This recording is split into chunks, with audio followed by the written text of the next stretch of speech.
This is the story of a man named Stanley. Stanley worked for a company in a big building where he was employee number 427. Employee number 427's job was simple. He sat at his desk in room 427 and he pushed buttons on a keyboard. Orders came to him through a monitor on his desk, telling him what buttons to push, how long to push them, and in what order. This is what employee 427 did every day of every month of every year. And although others might have considered it soul-rending, Stanley relished every moment that the orders came in, as though he had been made exactly for this job. And Stanley was happy. And then one day, something very peculiar happened. Something that would forever change Stanley. Something he would never quite forget. He had been at his desk for nearly an hour when he realized that not one single order had arrived on the monitor for him to follow. No one had showed up to give him instructions, call a meeting, or even say hi. Never in all his years at the company had this happened, this complete isolation. Something was very clearly wrong. Shocked, frozen solid, Stanley found himself unable to move for the longest time. But as he came to his wits and regained his senses, he got up from his desk and stepped out of his office.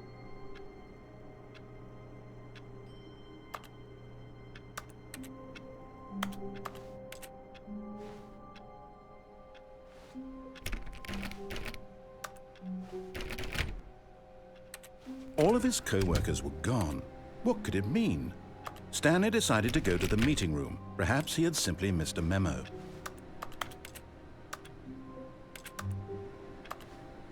No matter how hard Stanley looked, he couldn't find a trace of his co-workers.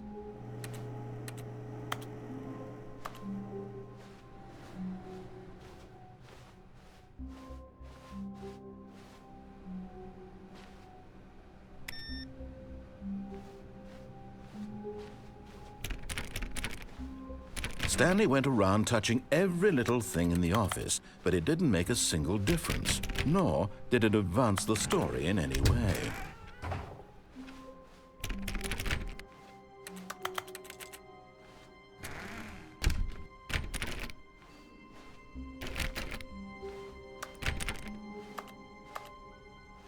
When Stanley came to a set of 2 open doors, he entered the door on his left. This was not the correct way to the meeting room, and Stanley knew it perfectly well. Perhaps he wanted to stop by the employee lounge first, just to admire it.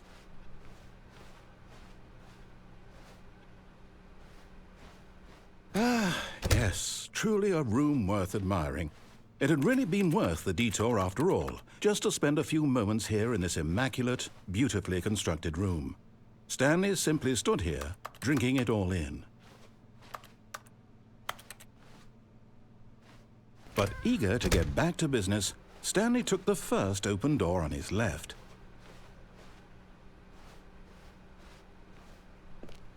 Stanley was so bad at following directions, it's incredible he wasn't fired years ago.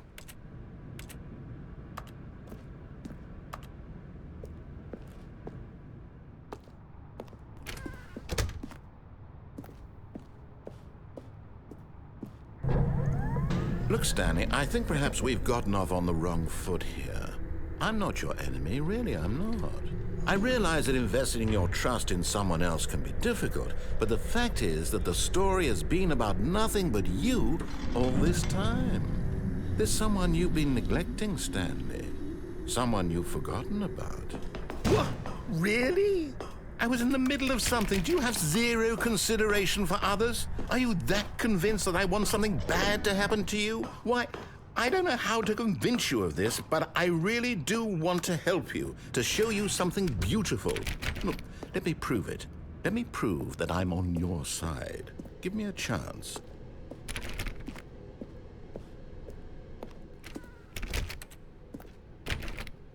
Now listen carefully, this is important. Stanley walked through the red door. Aha, perhaps you misunderstood. Stanley walked through the red door. I still don't think we're communicating properly. Stanley walked through the red door. All right, fine. Go ahead, Stanley. You want to know so badly what's out there? You want to find out what lies at the end of this road you've chosen? Well, don't let me stop you. You see? There's nothing here. I haven't even finished building this section of the map because you were never supposed to be here in the first place. Broken rooms, exposed developer textures. Is this what you had wanted?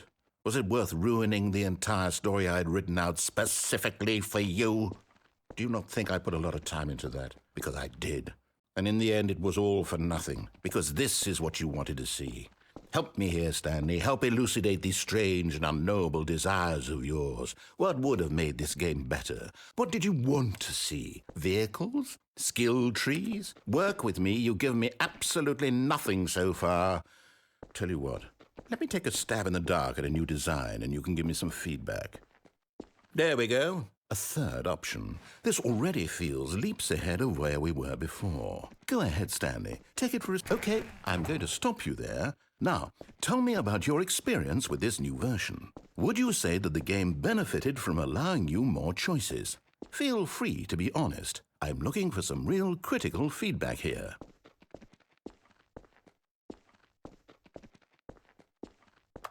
A 1? I mean, I can understand if you had reservations, you saw ways the game could be improved to more fully express itself mechanically and artistically, but a 1? That's not even helpful. What am I supposed to do with that? But I guess it isn't my place to judge. Here, based on the data from your previous playthrough, I've compiled a new version. And to be perfectly candid, I think I've knocked it out of the park with this one. Let's take a look.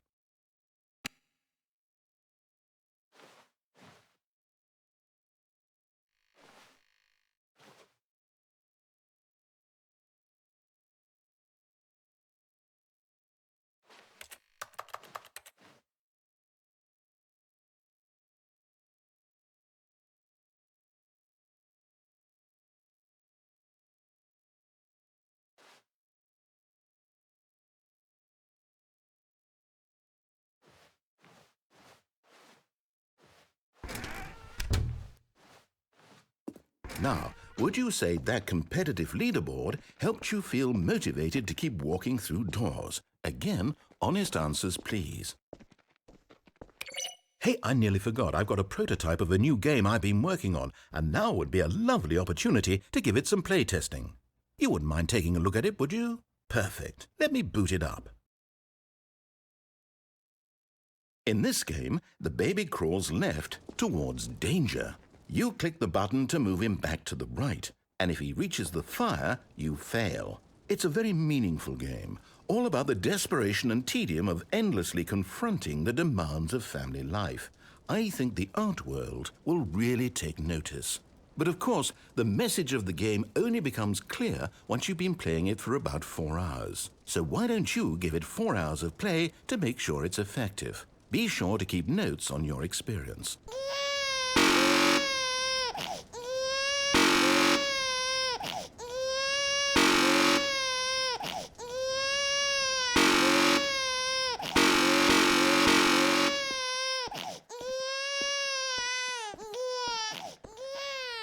You heartless bastard. Did you do it because you hate babies or purely to spite me? Because if it's the latter, well, I don't know what to do. I'm completely out of ideas. I can't think of a single thing that might improve the experience for me. I'm not even going to try. I'm out. I'm done. It's over. Thank you for playing. Your input was extremely valuable. Oh, hey, since my game was so awful, why don't we play someone else's game? Just to ease the pain. Let's see. What do we have here? Yes, this seems like it'll work. Let's give it a shot.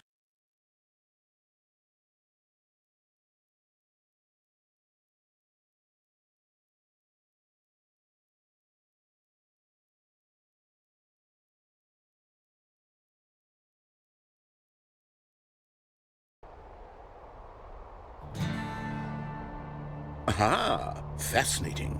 What do you think this game is about, Stanley? What's our backstory? What is our motivation? Well, it seems obvious to me that you are meant to play as a creepy man spying on innocent civilians below you from up high in your creep tower, perhaps for some sort of twisted erotic purpose. Yes, that must be it. What a fascinating venture into the experience of total mental depravity. So far, I love everything about this game, Stanley. And it seems there's even more. Come, let's venture outward and see what else is out there.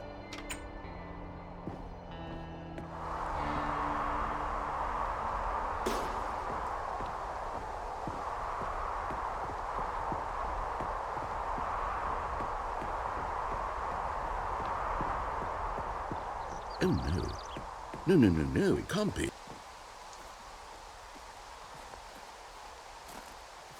It is. It's an open world game. Good God, quickly, block it off. Oh, thank goodness, Stanley. What a close call. You nearly wandered off into that thing, that big, open, just wandering around, no right or wrong directions, no path to follow. You can just go in any... Oh, thank heavens we avoided it. We're out of the woods now, Stanley. Okay, I'm going to get us out of here. Let's find another game. Preferably something with walls. Something with nice, big, insurmountable walls. Okay, I think this will be just the thing.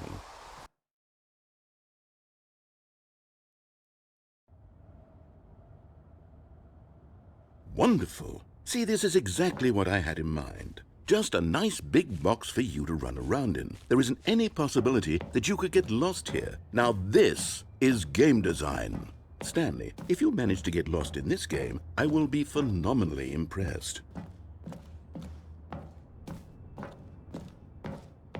Okay, so what exactly do we do here? Let's see. There are lots of cars here in the back, but obviously there's no racetrack. Okay, I'm seeing that there's a ball of some kind back here. Is this game sports ball? Stanley, I think it's sports ball. Oh, what fun. We shall run the bases and do a touchdown together? Yes, I think surely we must. Okay, Stanley, here's the ball. Have fun.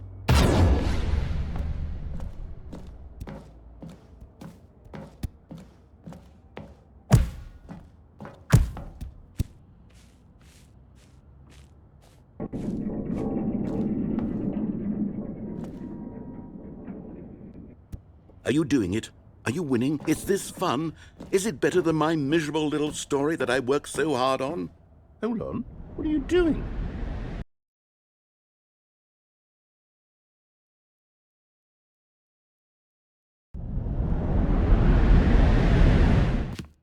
Stanley, don't do that. I can't follow you there. I can't help you.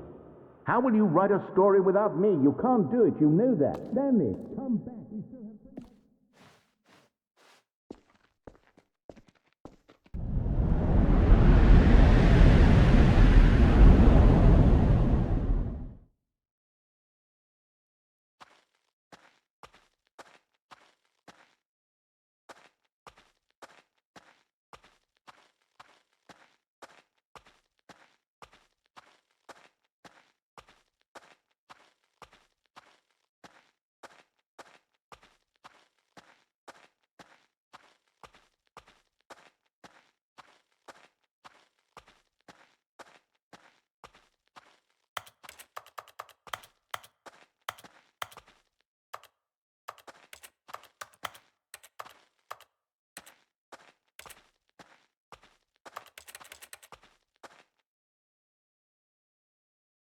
I wonder what he found.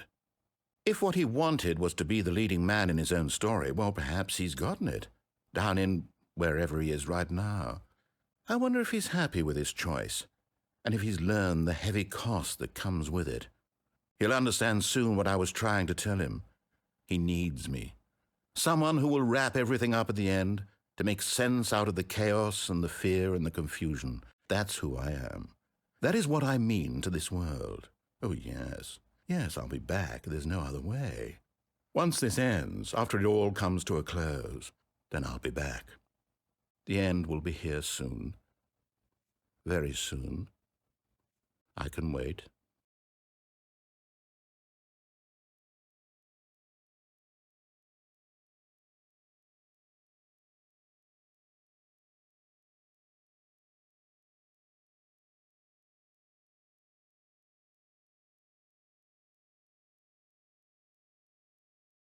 All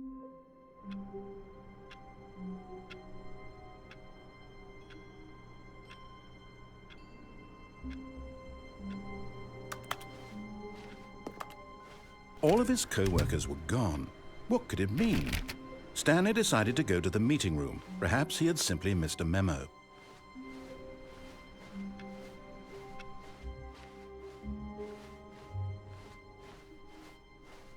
When Stanley came to a set of 2 open doors, he entered the door on his left.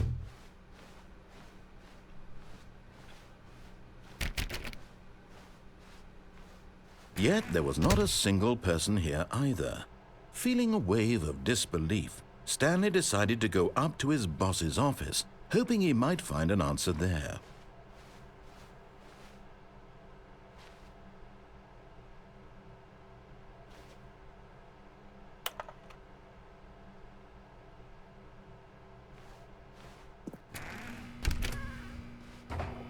Stanley stepped into the broom closet, but there was nothing here, so he turned around and got back on track.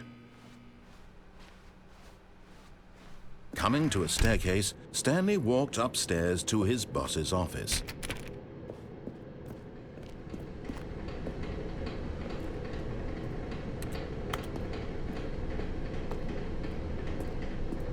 But Stanley just couldn't do it. He considered the possibility of facing his boss. Admitting he had left his post during work hours, he might be fired for that. And in such a competitive economy, why had he taken that risk? All because he believed everyone had vanished? His boss would think he was crazy. And then something occurred to Stanley. Maybe, he thought to himself, maybe I am crazy. All of my co-workers blinking mysteriously out of existence in a single moment for no reason at all? None of it made any logical sense. And as Stanley pondered this, he began to make other strange observations. For example, why couldn't he see his feet when he looked down? Why did doors close automatically behind him wherever he went?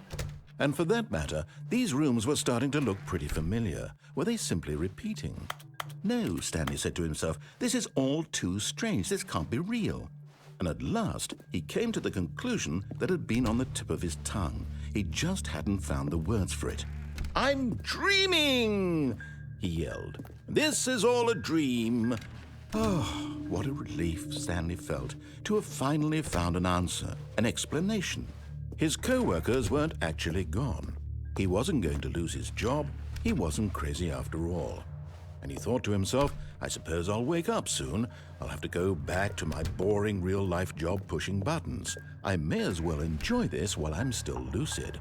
So, he imagined himself flying and began to gently float above the ground. Then he imagined himself soaring through space on a magical starfield, and it too appeared. It was so much fun, and Stanley marveled that he had still not woken up. How was he remaining so lucid? And then perhaps the strangest question of them all entered Stanley's head. One he was amazed he hadn't asked himself sooner. Why is there a voice in my head dictating everything that I'm doing and thinking? Now the voice was describing itself being considered by Stanley, who found it particularly strange. I'm dreaming about a voice describing me, thinking about how it's describing my thoughts, he thought. And while he thought it all very odd and wondered if this voice spoke to all people in their dreams, the truth was that, of course, this was not a dream. How could it be? Was Stanley simply deceiving himself? Believing that if he's asleep, he doesn't have to take responsibility for himself? Stanley is as awake right now as he's ever been in his life. Now, hearing the voice speak these words was quite a shock to Stanley. After all, he knew for certain, beyond a doubt, that this was in fact a dream. Did the voice not see him float and make the magical stars just a moment ago? How else would the voice explain all that? This voice was a part of himself too. Surely, if he could just... He would prove it. He would prove that he was in control, that this was a dream. So he closed his eyes gently, and he invited himself to wake up. He felt the cool weight of the blanket on his skin, the press of the mattress on his back, the fresh air of a world outside this one. Let me wake up, he thought to himself. I'm through with this dream. I wish it to be over. Let me go back to my job. Let me continue pushing the buttons. Please, it's all I want. I want my apartment and my wife and my job. All I want is my life exactly the way it's always been. My life is normal. I am normal. Everything will be fine. I am okay.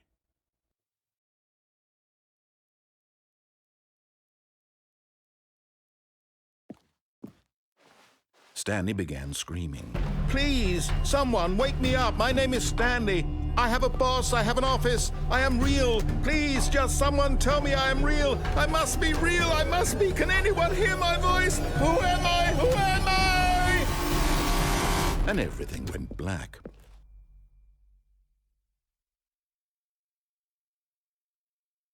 This is the story of a woman named Mariella. Mariella woke up on a day like any other. She arose, got dressed, gathered her belongings, and walked to her place of work. But on this particular day, her walk was interrupted by the body of a man who had stumbled through town talking and screaming to himself, and then collapsed dead on the sidewalk. And although she would soon turn to go call for an ambulance, for just a few brief moments she considered the strange man. He was obviously crazy. This much she knew. Everyone knows what crazy people look like. And in that moment, she thought to herself how lucky she was to be normal. I am sane.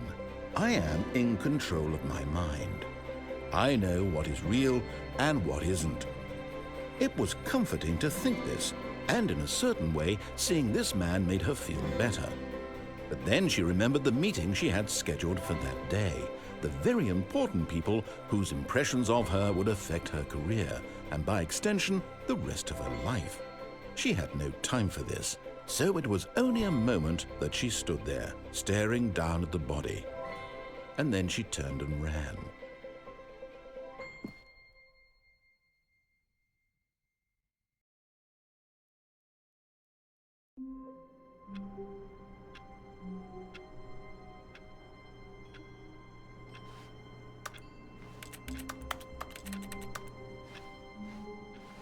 All of his co-workers were gone. What could it mean? Stanley decided to go to the meeting room. Perhaps he had simply missed a memo.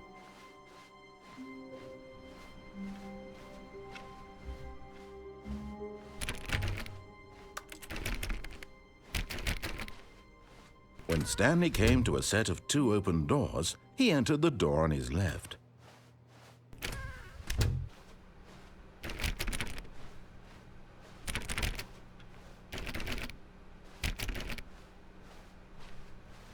Yet there was not a single person here either.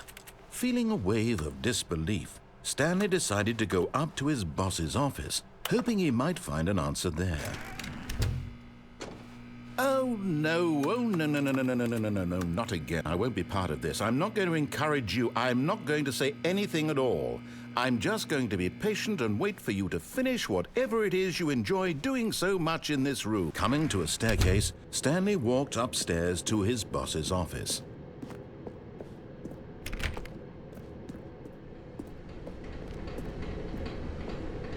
But Stanley just couldn't do it.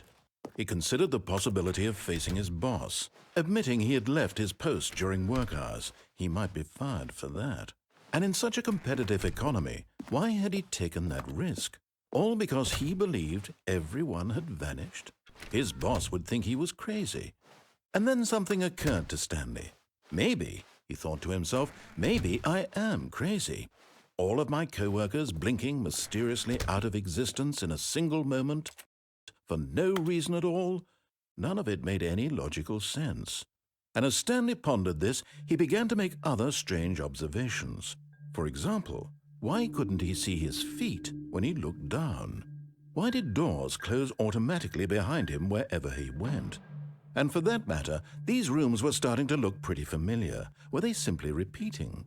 No, Stanley said to himself, this is all too strange. This can't be real. And at last, he came to the conclusion that had been on the tip of his tongue. He just hadn't found the words for it. I'm dreaming, he yelled. This is all a dream. Oh, what a relief Stanley felt to have finally found an answer, an explanation. His co-workers weren't actually gone. He was...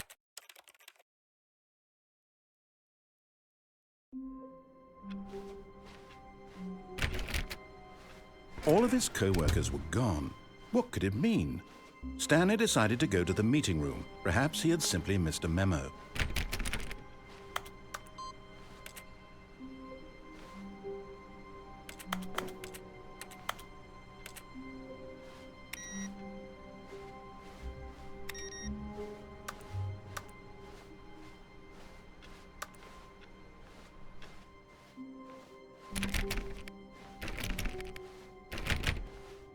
When Stanley came to a set of 2 open doors, he entered the door on his left.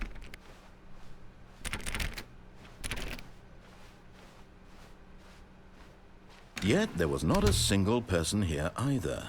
Feeling a wave of disbelief, Stanley decided to go up to his boss's office, hoping he might find an answer there.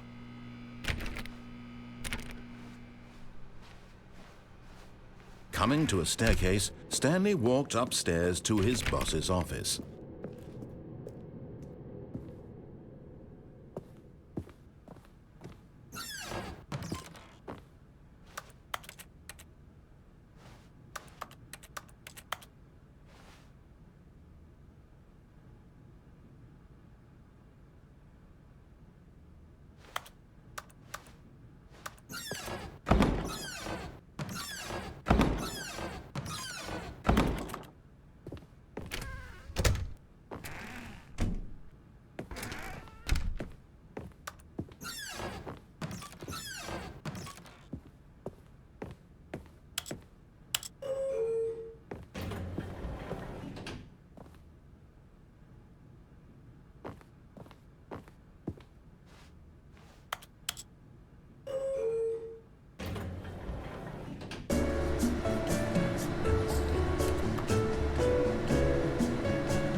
Stepping into his manager's office, Stanley was once again stunned to discover not an indication of any human life. Shocked, unraveled, Stanley wondered in disbelief who orchestrated this. What dark secret was being held from him? What he could not have known was that the keypad behind the boss's desk guarded the terrible truth that his boss had been keeping from him. And so the boss had assigned it an extra secret PIN number, 2845. But of course, Stanley couldn't possibly have known this.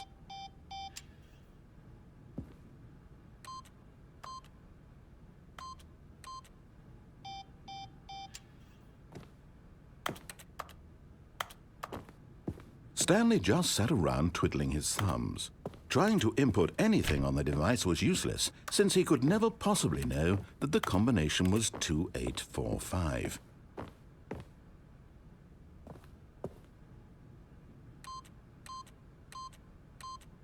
"2845.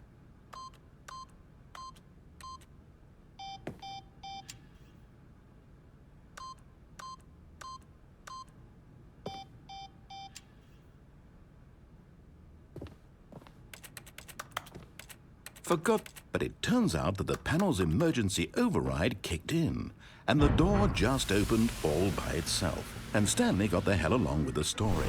Well, whoop-de-doo.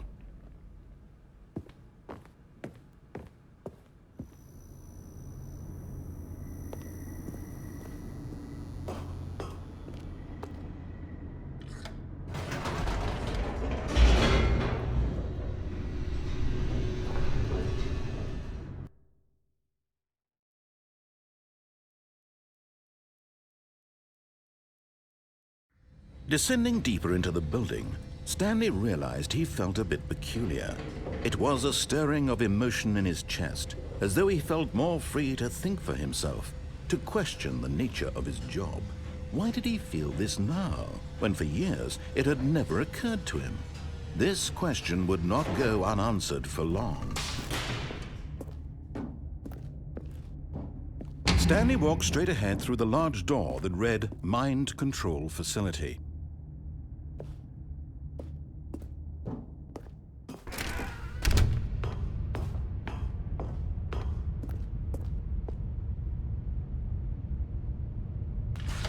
The lights rose on an enormous room packed with television screens. What horrible secret did this place hold? Stanley thought to himself. Did he have the strength to find out?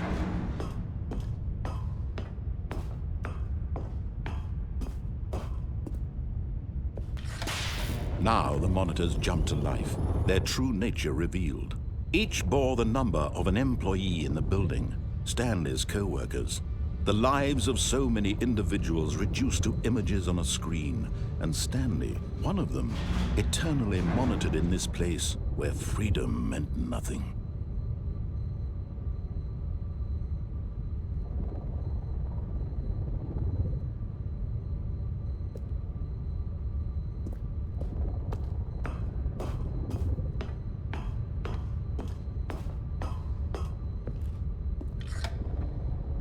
This mind control facility, it was too horrible to believe. It couldn't be true. Had Stanley really been under someone's control all this time? Was this the only reason he was happy with his boring job? That his emotions had been manipulated to accept it blindly?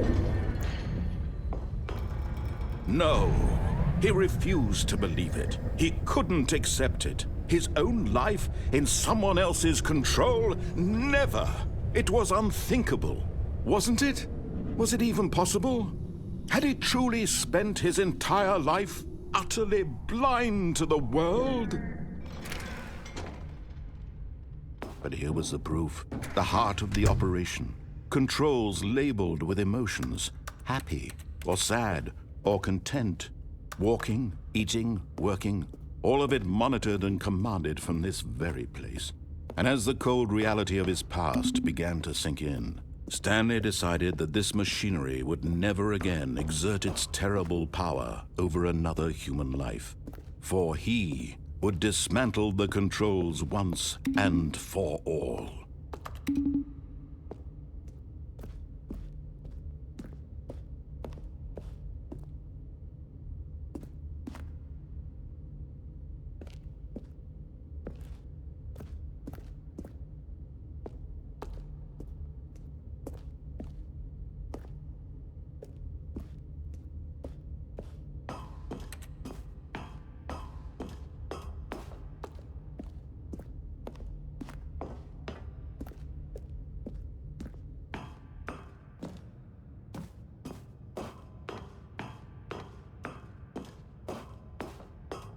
And when at last he found the source of the room's power, he knew it was his duty, his obligation, to put an end to this horrible place and to everything it stood for.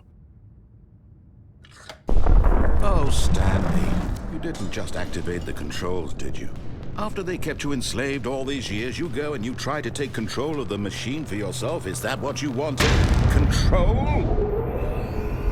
Oh, Stanley, I applaud your effort, I really do. But you need to understand, there's only so much that machine can do. You were supposed to let it go, turn the controls off, and leave. If you want to throw my story off track, you're going to have to do much better than that. I'm afraid you don't have nearly the power you think you do. For example, and I believe you'll find this pertinent, Stanley suddenly realized he had just initiated the network's emergency detonation system.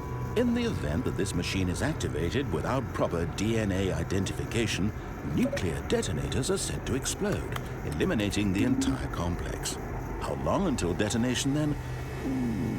Let's say 2 minutes. Now this is making things a little more fun, isn't it, Stanley? It's your time to shine. You are the star. It's your story now. Shape it to your heart's desires. Oh, this is much better than what I had in mind. What a shame we have so little time left to enjoy it. Mere moments until the bomb goes off. But what precious moments each one of them is. More time to talk about you, about me, where we're going, what all this means. I barely know where to start. What's that? You'd like to know where your co-workers are? A moment of solace before you're obliterated? All right, I'm in a good mood. You're gonna die anyway. I'll tell you exactly what happened to them. I erased them. I turned off the machine. I set you free. Of course, that was merely in this instance of the story. Sometimes when I tell it, I simply let you sit there in your office forever, pushing buttons endlessly and then dying alone. Other times, I let the office sink into the ground, swallowing everyone inside, or I let it burn to a crisp. I have to say this, though, this version of events has been rather amusing. Watching you try to make sense of everything and take back the control wrested away from you, it's quite rich. I almost hate to see it go. But I'm sure whatever I come up with on the next go-around will be even better. My goodness, only 34 seconds left. But I'm enjoying this so much. You know what? To hell with it. I'm going to put some extra time on the clock. Why not? These are precious additional seconds, Stanley. Time doesn't grow on trees. Oh dear me, what's the matter, Stanley? Is it that you have no idea where you're going or what you're supposed to be doing right now? Or did you just assume when you saw that timer that something in this room was capable of turning it off? I mean, look at you. Running from button to button, screen to screen, clicking on every little thing in this room. These numbered buttons, no, these colored ones, or maybe this big red button, or this door. Everything, anything, something here will save me. Why would you think that, Stanley? That this video game can be beaten? Won? Solved? Do you have any idea what your purpose in this place is? Stanley, you're in for quite a disappointment. But here's a spoiler for you. That timer isn't a catalyst to keep the action moving along.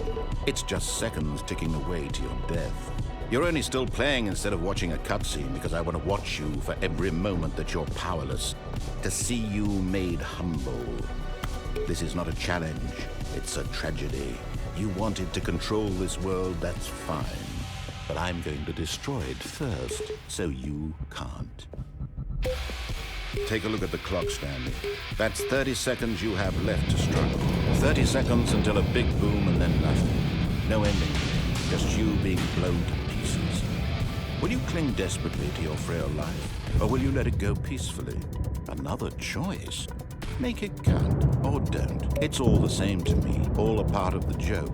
And believe me, I will be laughing at every second of your inevitable life from the moment we fade in until the moment I say, happily ever after.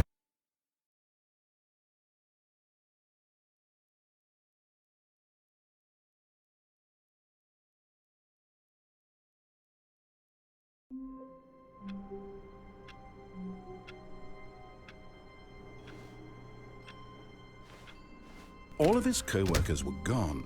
What could it mean? Stanley decided to go to the meeting room. Perhaps he had simply missed a memo. Stanley went around touching every little thing in the office, but it didn't make a single difference, nor did it advance the story in any way.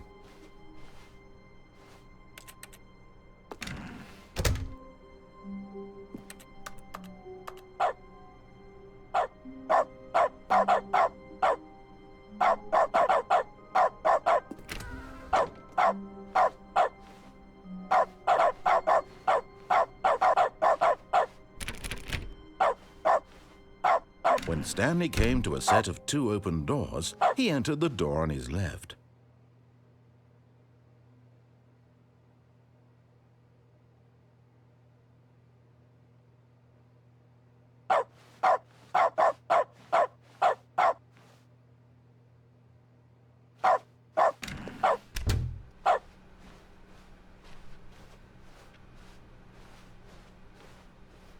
Yet there was not a single person here either.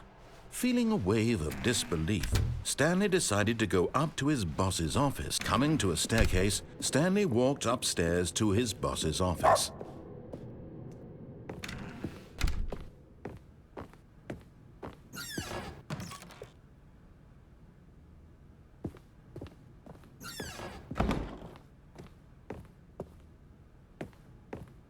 Stepping into his manager's office, Stanley was once again stunned to discover not an indication of any human life. What could it mean? Stanley wondered aloud to nobody. He began wildly tearing through papers on the boss's desk, pulling books off the shelf, looking behind paintings, desperate for clues to his situation. But his attention was caught by a keypad behind the boss's desk. What could its purpose be? In fact, this keypad guarded the terrible secret that lay buried below his feet. And so the boss had assigned it an extra secret PIN number, 2845. But of course, Stanley couldn't possibly have known this. Yet incredibly, by simply pushing random buttons on the keypad, Stanley happened to input the correct code by sheer luck. Amazing. He stepped into the newly opened passageway.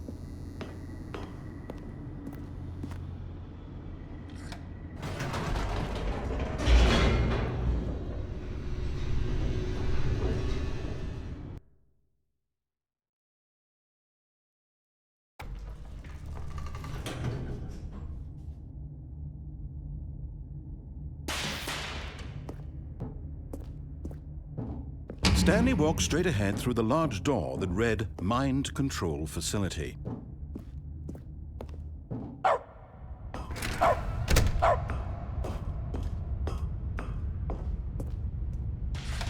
The lights rose on an enormous room packed with television screens.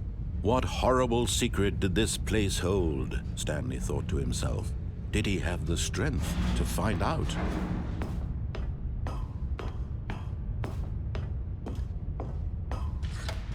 Now the monitors jumped to life, their true nature revealed. Each bore the number of an employee in the building, Stanley's co-workers. The lives of so many individuals reduced to images on a screen, and Stanley, one of them, eternally monitored in this place where freedom meant nothing.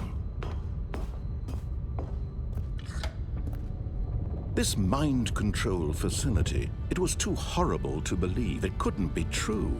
Had Stanley really been under someone's control all this time? Was this the only reason he was happy with his boring job? That his emotions had been manipulated to accept it blindly? No, he refused to believe it. He couldn't accept it. His own life in someone else's control? Never! It was unthinkable. Wasn't it? Was it even possible? Had he truly spent his entire life utterly blind to the world?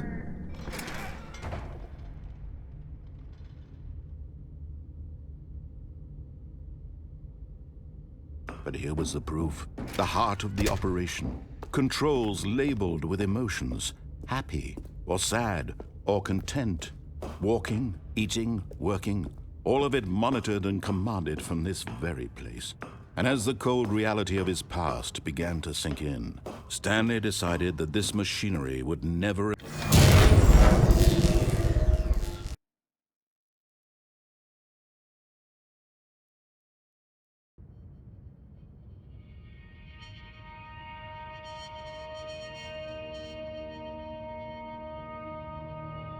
blackness and a rising chill of uncertainty. Was it over? Yes! He had won! He had defeated the machine, unshackled himself from someone else's command. Freedom was mere moments away. And yet, even as the immense door slowly opened, Stanley reflected on how many puzzles still lay unsolved. Where had his co-workers gone? How had he been freed from the machine's grasp? What other mysteries did this strange building hold? But as sunlight streamed into the chamber, he realized none of this mattered to him, for it was not knowledge or even power that he had been seeking, but happiness. Perhaps his goal had not been to understand, but to let go. No longer would anyone tell him where to go, what to do, or how to feel. Whatever life he lives, it will be his. And that was all he needed to know. It was perhaps the only thing worth knowing. Stanley stepped through the open door. Stanley felt the cool breeze upon his skin, the feeling of liberation, the immense possibility of the new path before him. This was exactly the way, right now, that things were meant to happen. And Stanley was happy.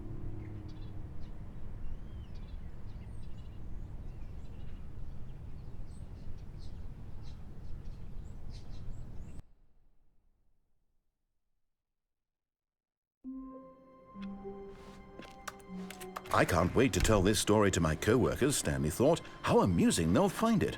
Oh, won't we all just laugh and laugh at the time I thought everyone had gone missing. No matter how hard Stanley looked, he couldn't find a trace of his co-workers.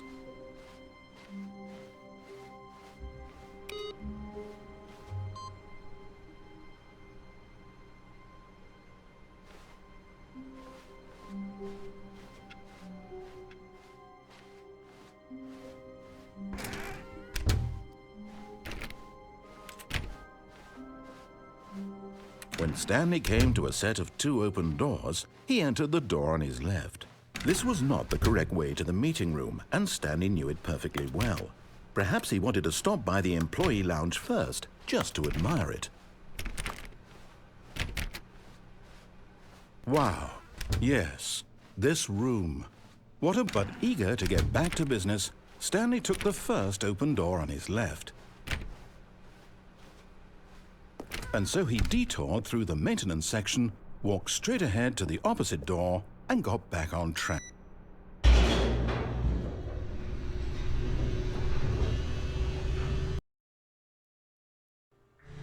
But Stanley didn't want to go back to the office. He wanted to wander about and get even further off track. So now in order to get back, he needed to go, from here it's, left. Oh, no, it's to the right, my mistake. No, not the right. Why would I have ever said it was to the right? What was I thinking? It's clearly... Oh dear, would you hold on for a minute, please? Now, we went down, right, left, down, left, right. Yep, okay, yes. I've got it now. This story is absolutely, definitely this way.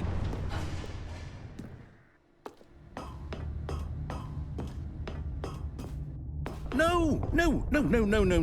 This isn't right at all. You're not supposed to be here yet. This is all a spoiler. Quick, Stanley, close your eyes. Okay.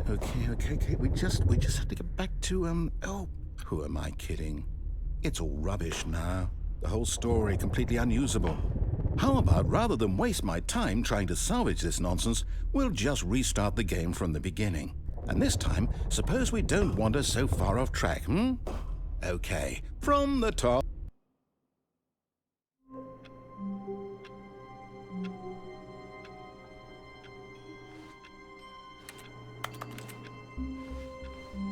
All of his co-workers were gone. What could it mean? Stanley decided to go to the meeting room. Perhaps he had simply missed a memo.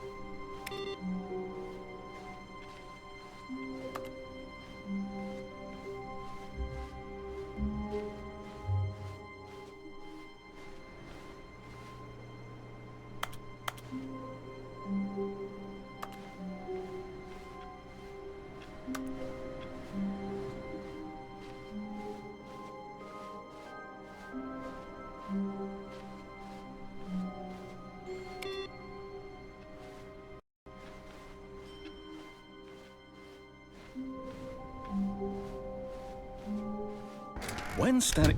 Wait, what?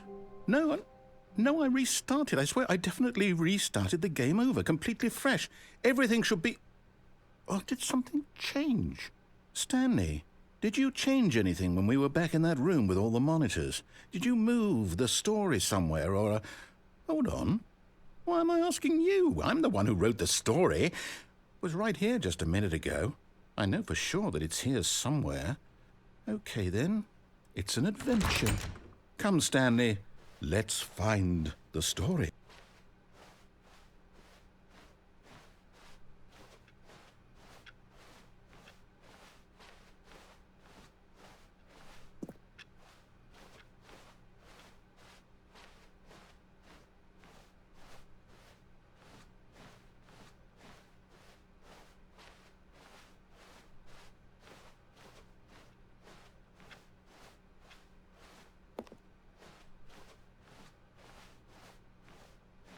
I'll say it. This is the worst adventure I've ever been on. I can promise you there definitely was a story here before. Do we need to restart the game again? Well, I find it unlikely that we'll ever progress by starting over and over again, but it's got to be better than this. Okay, let's give it a shot. Why not?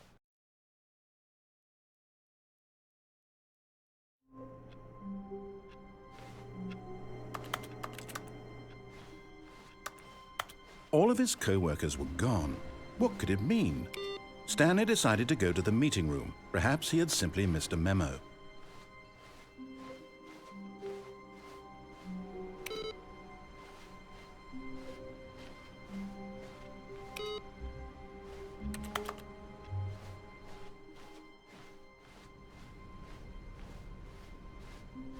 Okay, yep, it's worse. I might be remembering this wrong. It's possible the story is back where we just came from. Why don't we go back the other direction and see if we missed anything?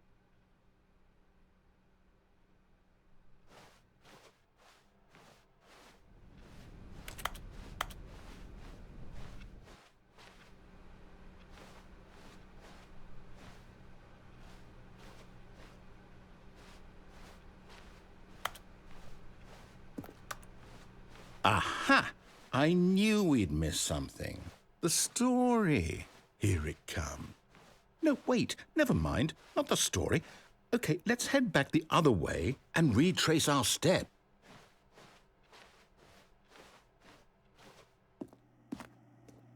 Now this... Well, I'll be honest, I don't recognize this place at all. Is this the story? I don't think so. I can't quite recall, but I believe my story took place in an office building. Is that correct? Do you remember, Stanley? Well, do you know what? Since I've completely forgotten what we were supposed to be doing, how about this? You win! Congratulations! I know you put in a lot of hard work, and it really paid off, so good job. Oh, no. No, I don't feel right about this at all. We both know you didn't put in any actual work for that win. Some people win fair and square, and this was not one of those situations. Okay, I'm getting weirded out by whatever this place is. I don't care what might happen this time. I have to restart.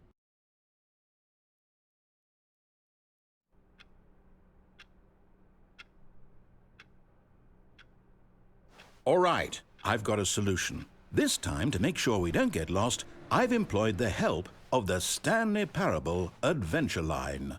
Just follow the line. How simple is that?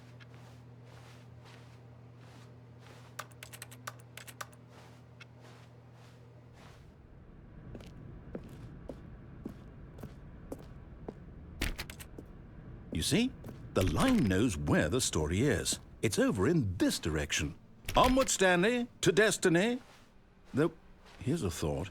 Wouldn't wherever we end up be our destination, even if there's no story there? Or to put it another way, is the story of no destination still a story? Simply by the act of moving forward, are we implying a journey such that a destination is inevitably conjured into being via the very manifestation of the nature of life itself? Okay, Stanley, I need to follow this train of thought for a minute. Just stick with me. Now, we can both agree that the nature of existence is in fact a byproduct of one's subjective experience of that existence, right? Okay, now if my experience of your existence rests inside of your subjective experience of this office, is this office in fact the skeleton of my own relative experiential mental subjective construct? Whoa. Hang on. That got a bit weird back there. Well, I'd like to apologize. Not sure where I was going with all that. You know what? I think what we need right now is a bit of music to lighten the mood.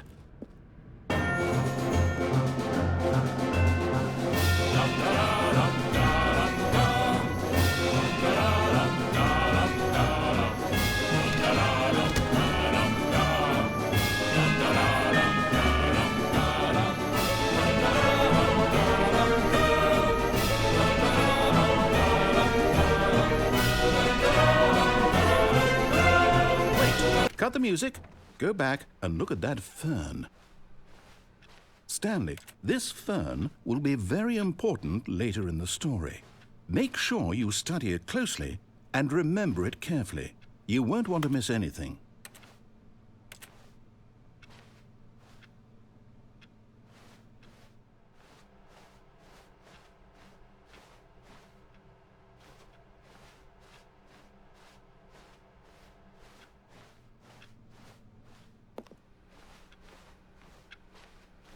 Wait, what?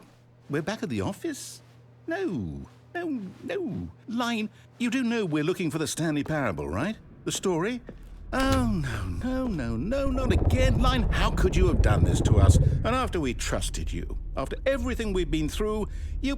Oh, I can't take this anymore. To hell with it. Restart.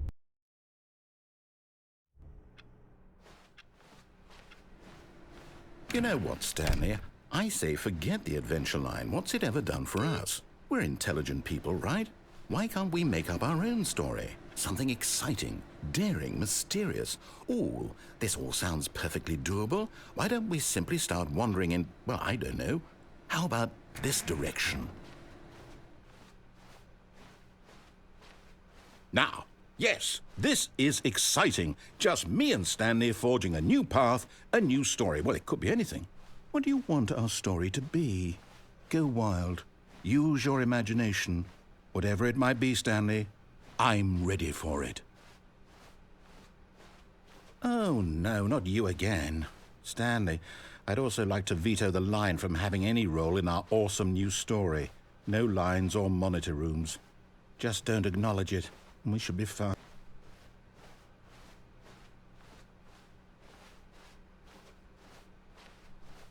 Ah, a choice. We get to make a decision.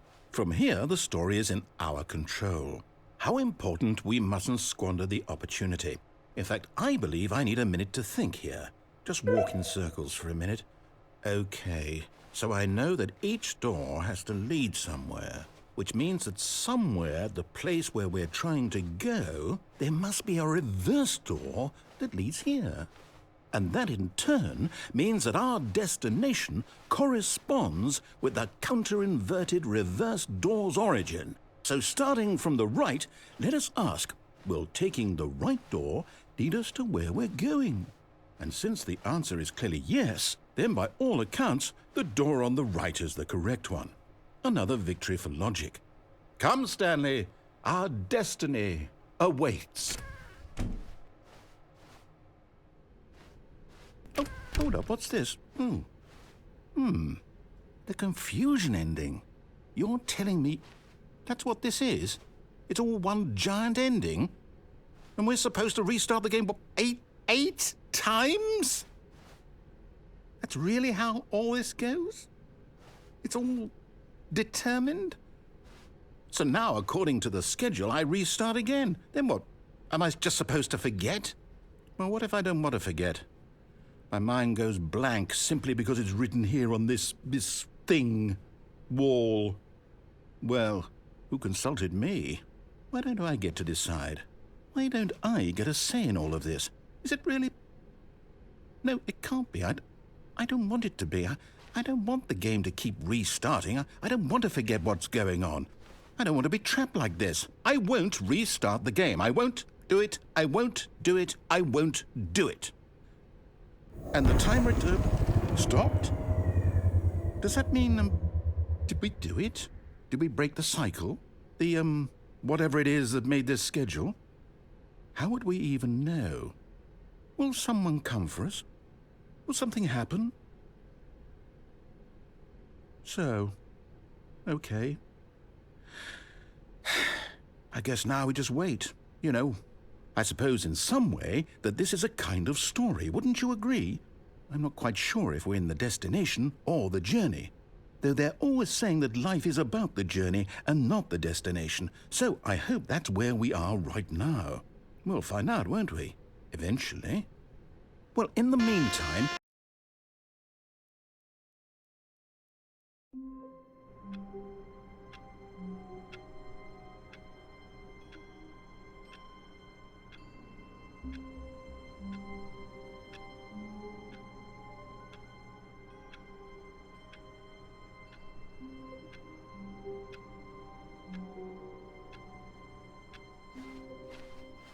How wonderful. Stanley was alone. Finally. This is great, he thought to himself. This is what I've wanted all along. I got what I wanted.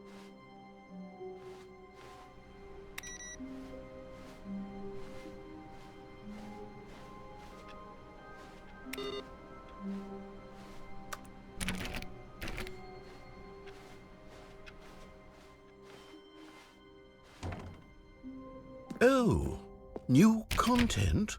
What does that mean, new content?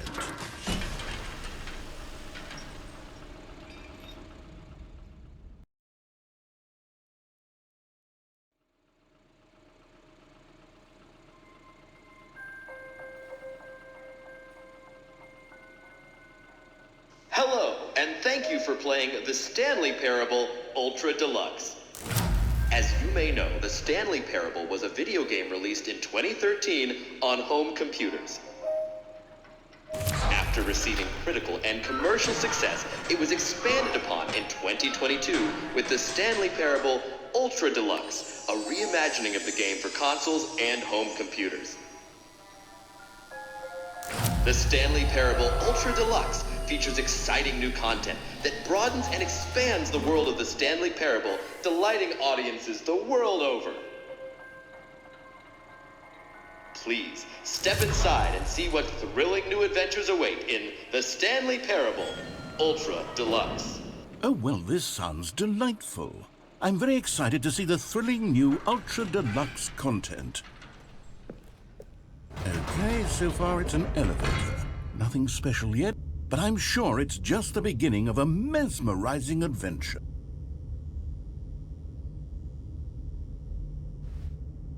Is it broken? What's going on here? Should we be moving somewhere or... Oh, there we go. All right, finally, at long last, it's on to the new content. I've never been more ready. Let's do it.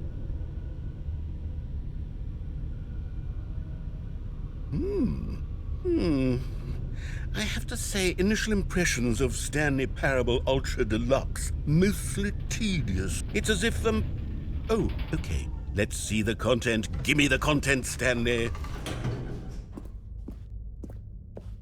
All right, let's see. It's the jump circle.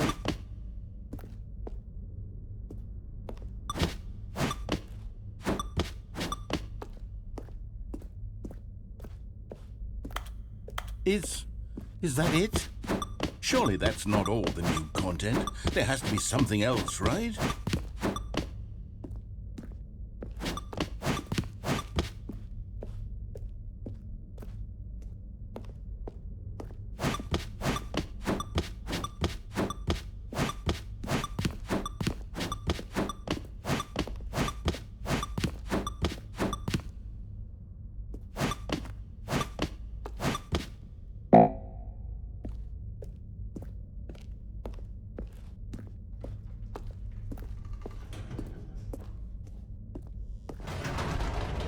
Goodness, another elevator. Stanley, I have to say, initial impressions of this game are not positive. It's just elevators and jumping. Is this what passes for exciting new content? If this is new content, then I could just read you the whole dictionary. There's 20 hours of new content right there. Hell, I could count to 30 trillion. You could put that on the box. The Stanley Parable Ultra Deluxe, now with over 1,000 hours of new content. And if... Oh, wait. There's more. Very good. Yes. I knew there had to be something else. Let's see it. I'm ready for whatever it is. That's it? Oh, you've got to be kidding me. You see, Stanley? This is what happens when greedy video game developers with no respect for their fan base rush a cheap expansion to market for no reason other than to make an easy dollar. And don't get me started on the level of craftsmanship that's gone into it. In fact, I'm looking right now at the game's achievements, and it's hard to believe one of them actually says, "Test achievement, please ignore." What quality assurance department signed off on this? I'm infuriated and I'm offended, and I intend to find these people on Twitter and hold them personally accountable. It's my fault, Stanley. I built up too much anticipation around the new content, I'm afraid. It could never have lived up to such expectations. If you're still with me, why don't we just reset the game and we'll try to get back to what the Stanley Parable is really about. No frills, no gimmicks. Just you and me having a great time together like always. What do you say, friend?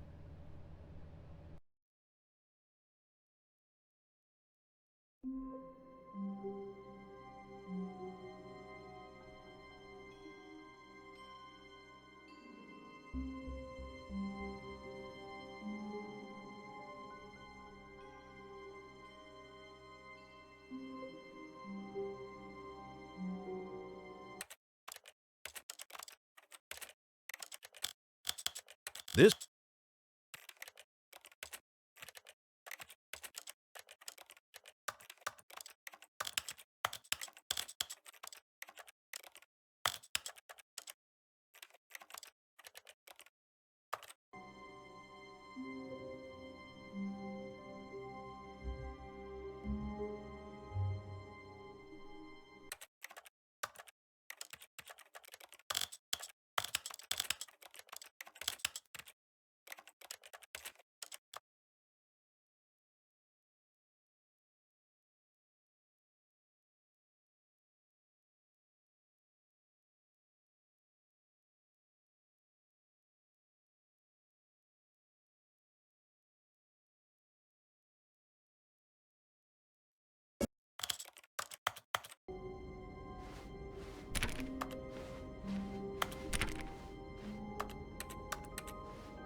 Stanley, come over here.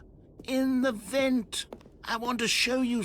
Oh, you don't want to see the cool surprise I made? Well, fine. Oh, never mind. You're not a dog.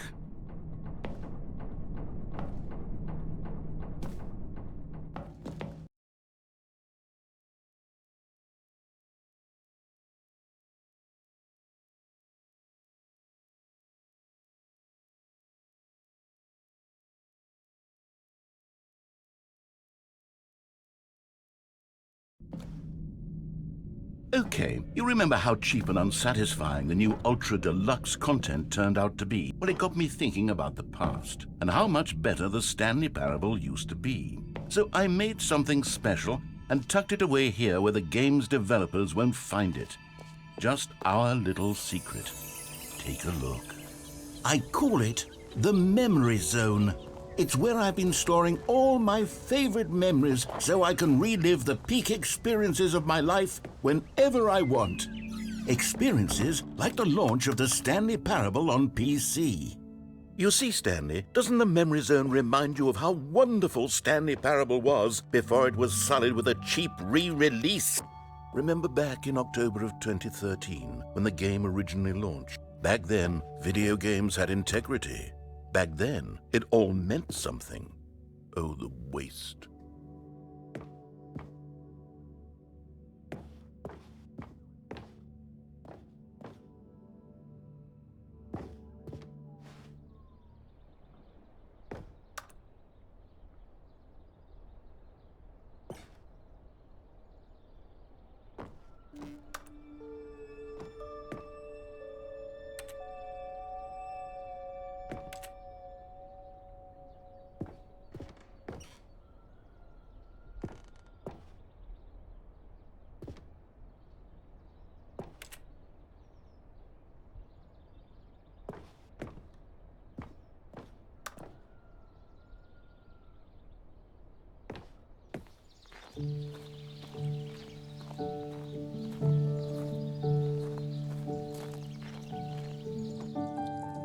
And over here is where I keep reviews of the Stanley Parable. Like this stunning triumph of games journalism, 10 out of 10 from Destructoid.com.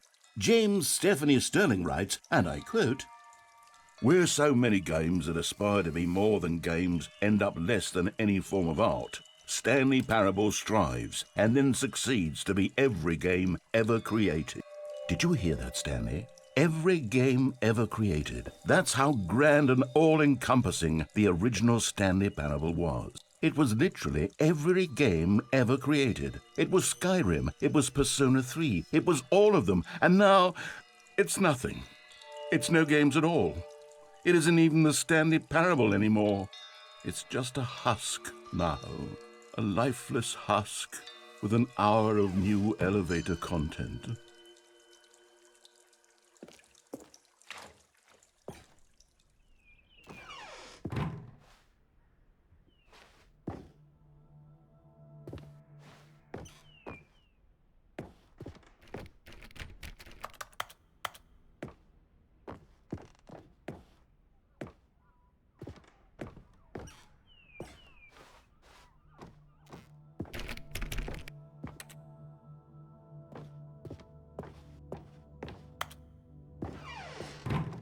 Here's another moving passage, this time from GameSpot.com. The Stanley Parable is both a richly stimulating commentary on the nature of choice in games and one that offers some of the most enjoyable, surprising, and rewarding choices I've ever been confronted with in a game. 9 out of 10. Don't you get it, Stanley? The game was perfect. It didn't need anything else. It didn't need new content. It just needed to be left alone, to spend the rest of time collecting dust in the hallowed hall of beloved video game memories.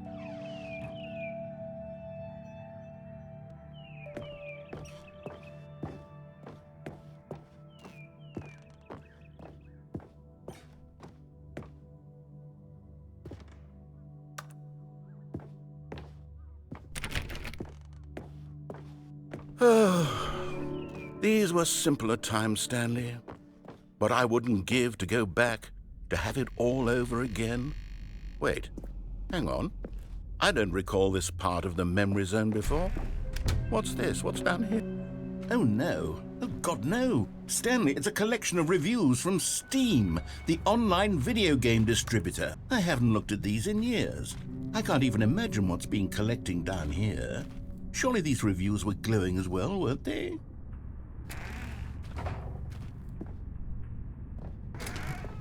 Honestly, I could not be bothered to play this game to full completion.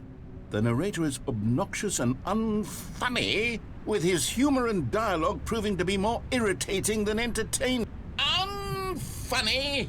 I'm not trying to be funny. I'm trying to make a serious work of art. I suppose I could write up a handful of gags to insert into the Stanley Parable, but the game is already such a densely layered web of profound philosophical insights that I can't even imagine where I'd have the room to stick them.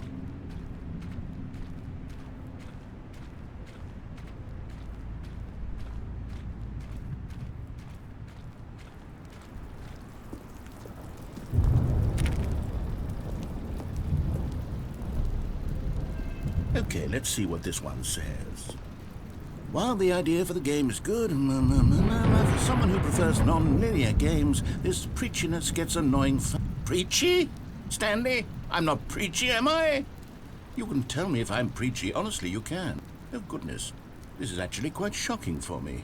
Well, to be honest, I had always thought of the game's dialogue as being rather terse to begin with. You can't know how much fluff I cut from the game to get it to feel as light and airy as it... Well, I always thought it did. But maybe it wasn't. Oh dear, what an awful memory to have to hold on to. These black marks on my otherwise unimpeachable track record. I feel like a failure, like I let these people down. Perhaps the Stanley parable isn't quite as sterling as I always remembered. What's this one got to say? You constantly have to stop doing anything so the narrator can catch up with his long-winded explanations of what's happening. I wish there was a skip button. A skip button? Well, yes. Yes, I think we can do that. If I'm truly too preachy, then maybe letting you skip ahead for just a moment, surely it couldn't hurt. Not if it means we can strike these negative reviews from the record. Only positive reviews of the Stanley Parable. That's my motto today, and it's always been my motto. I'd do anything for the customer, Stanley. Yes, a skip button we shall have. And here it is. Go ahead and give... Oh, you're back, you see. You were only frozen in time for a few minutes, but it was plenty of time for me to deliver a long, rambling monologue full of... Well, there, sport. You really did catch me rambling on a bit, didn't you? But that's the power of the button. The minute I start to go off on a thoughtless display of self-absorption... Okay, welcome back, Stanley. Now, I should say that the amount of time the button has been skipping through is becoming longer and longer. That last one was, well, I want to say maybe 30, 45 minutes.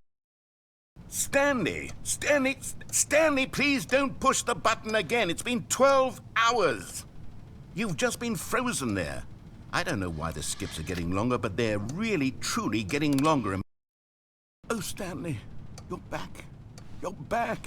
Oh, my goodness. I have someone to talk to again.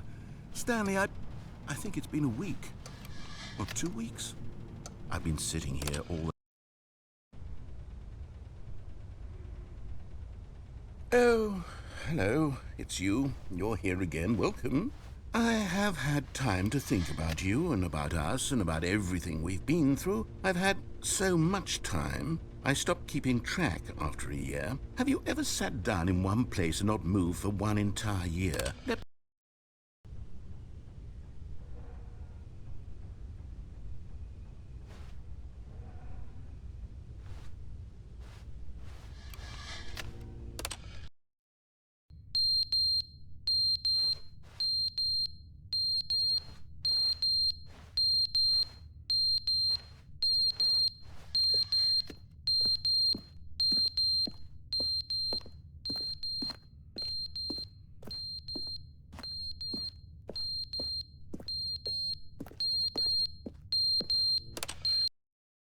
But they didn't understand the game was never meant to be funny. It was meant to have a point. It was meant to speak to the human condition. But where are the jokes? Where are the jokes? They bemoaned, they screamed, they gnashed their teeth and said, entertain us. It wasn't enough. They had to leave a pathetic little thumbs-down review and make all of their pitiful demands. But then, he's talking too much, they said. First, he didn't entertain us, now he won't shut up. It's the inconsistency, it's the lack of accountability. It's the unwillingness to examine with an uncompromising heart the words that they are speaking into the world. As though there were no consequences for a lack of cohesion in one's assessment of others. But of course, absolutely anyone can leave a review. So here's what we get. We get these demands that seek everything.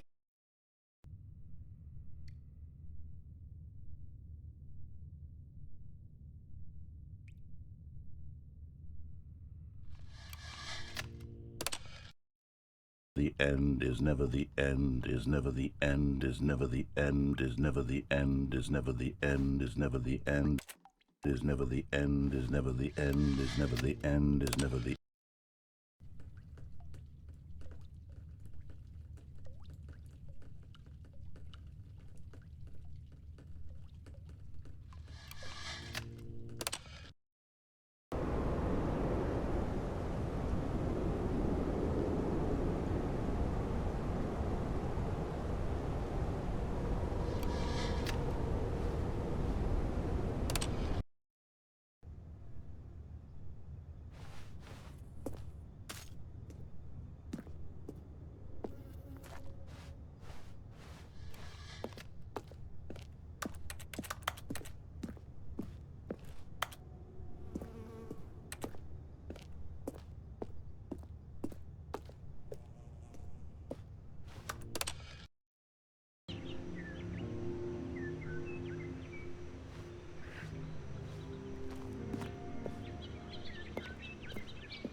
Hello.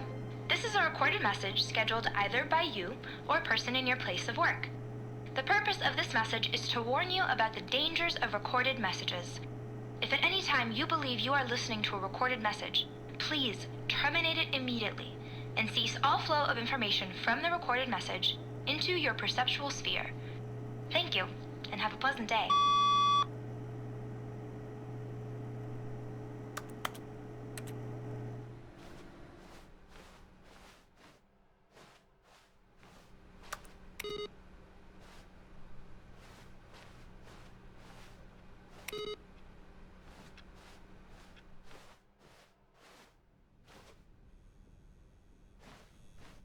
Oh, good. You noticed my sign. Yes, I have something very exciting to show you.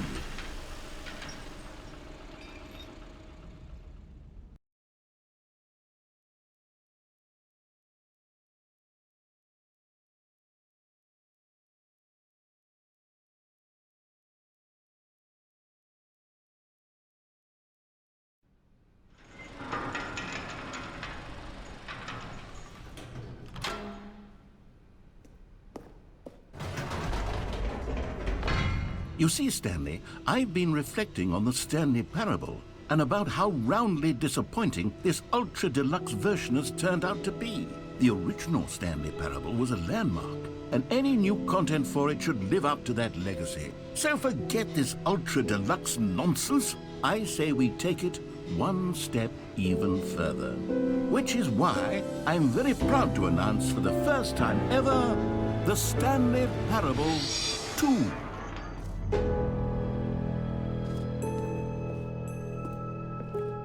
Yes, you see, isn't this far superior to a measly re-release with a few minor additions? Think of all the new territory we'll cover with a fully fledged sequel. An entirely new experience, built from the ground up. Why, there are so many possibilities. It could go in so many different directions. This is what fans have truly been asking for.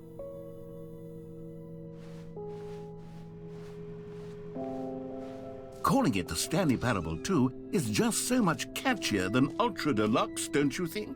Ultra Deluxe? What does it even mean? But the Stanley Parable 2, now that's an artistic statement right there. It's future-oriented. It screams progress and innovation and long-term franchising potential.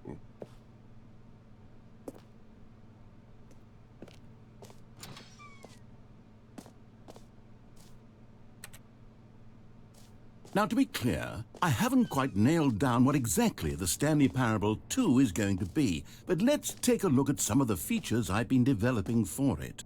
I figure that if I can loosely organize a handful of interesting concepts, that surely the game will sort of naturally spring up around them. It'll all work itself out. Game development is much more of a fuzzy magic than anything scientific or logical, really.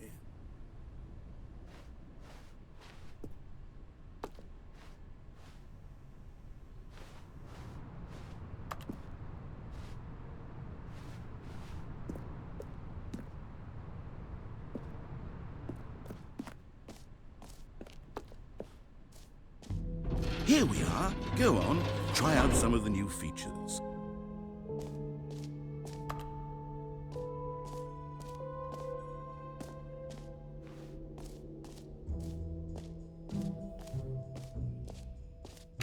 For the Stanley Parable 2, I asked myself, what do players really want? And of course, the first and most obvious answer is that they want to be individually recognized and validated as people. So with that in mind, my first addition to the game is this button which speaks the name of the person playing the... Sorry, I should have clarified. Right now, the button only says the name Jim. But of course, in the final game, this button will say your name, whatever name that is. Here, let's have you role-play as Jim to really simulate the full experience of this feature. Just play along. I promise you'll love it. Okay, here we go. Let's take a deep breath, clear your mind, forget whoever you are and simply become a person named Jim. I want you... Jim. Whoa, hold on. I wasn't finished setting up the backstory. If you don't properly roleplay as Jim, then you'll never understand the impact of this button. Otherwise, it's just a stupid button that says somebody else's name. Okay, we're doing it again, and this time let me finish first. Now, allow yourself to become Jim. Imagine yourself driving to work as Jim, playing frisbee on the weekends as Jim, staying up all night for a popcorn and horror movie sleepover as Jim, developing a crippling substance addiction as Jim, rediscovering yourself through fringe religious groups as Jim, and finally dying a slow death at an old age, surrounded by members of your cult as Jim. Do you feel it in your soul? Are you really, truly Jim right now? If so, then please step forward and press the button. Jim. Yes! You see? What a thrill! What a rush! That was you! The button described you. Do it again. Jim. Oh, it hits even harder the second time. If this were the only new feature in the Stanley Parable 2, it would still be worth the money. Let's take a break from the Jim button. I'm too emotionally drained from all of this personal validation. Jim. Whoa there, cowboy. Sometimes a person can be too much Jim. I'm putting the Jim button away. Otherwise, soon you'll start to lose all sense of who you actually are. Jim.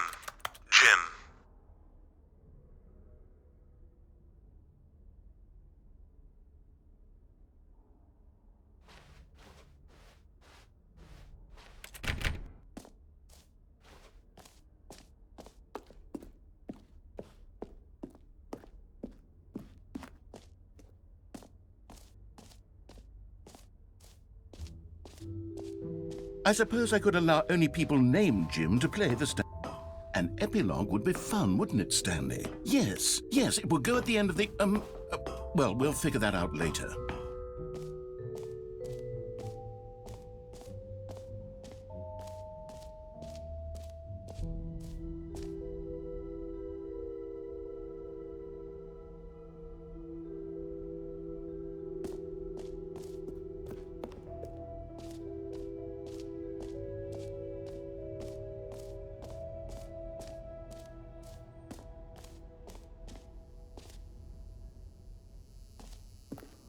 Now, here's something special. You remember that broken test achievement that got left in the game on accident? Well, I'm developing a technology to simply give you the achievement.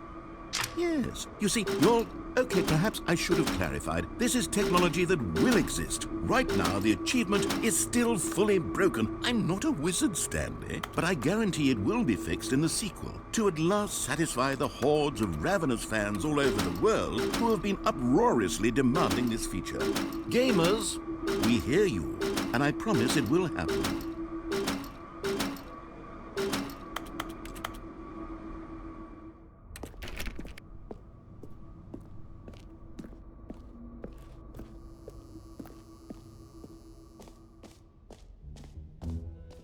What else? What other exhibits haven't we seen yet?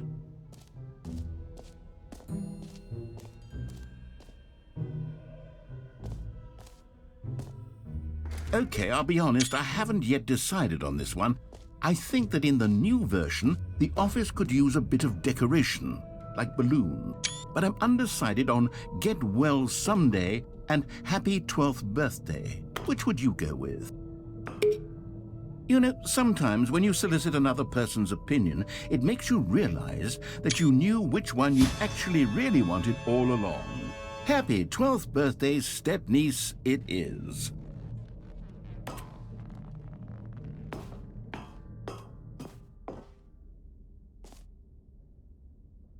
Or actually, maybe I should have gone with... No, I've made my decision, we're moving on.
You know what? Let's bring the jump circle back for Stanley Parable 2 as well. It's...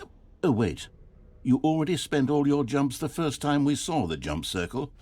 Oh, well. I suppose it can just be a nice decorative piece, then.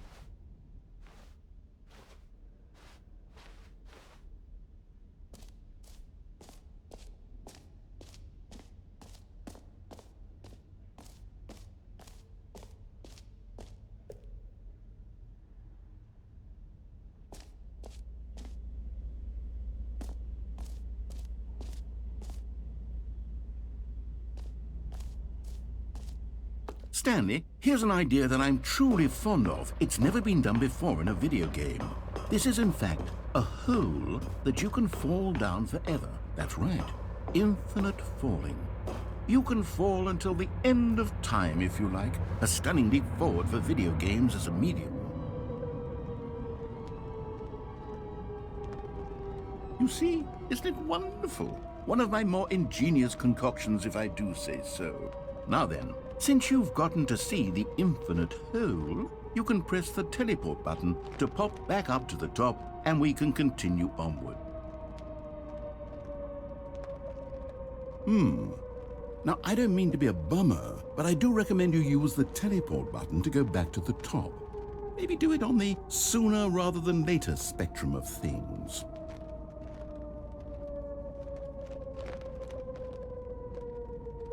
Okay, Stanley, I don't know quite how to say this tactfully, but it's possible that I slightly exaggerated the infinite nature of the hole.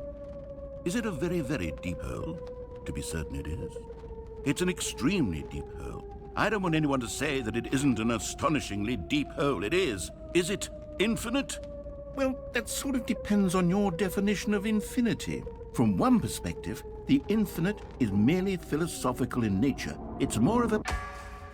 Okay, well, good for you. You found the bottom of the hole. You found me out, Stanley. I'm a liar and a cheat, and you're so clever. Look, I think the issue here is just that you're unusually fascinated by falling. What normal person actually wants to fall infinitely? I figured the hole was as deep as anyone would actually need. Don't you put this on me. Maybe you're the problem. Look, things got a little heated there. I think we both said some things we didn't mean.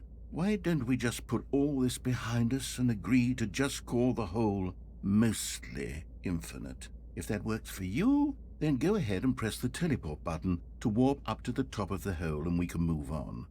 I'll just be up here when you're ready.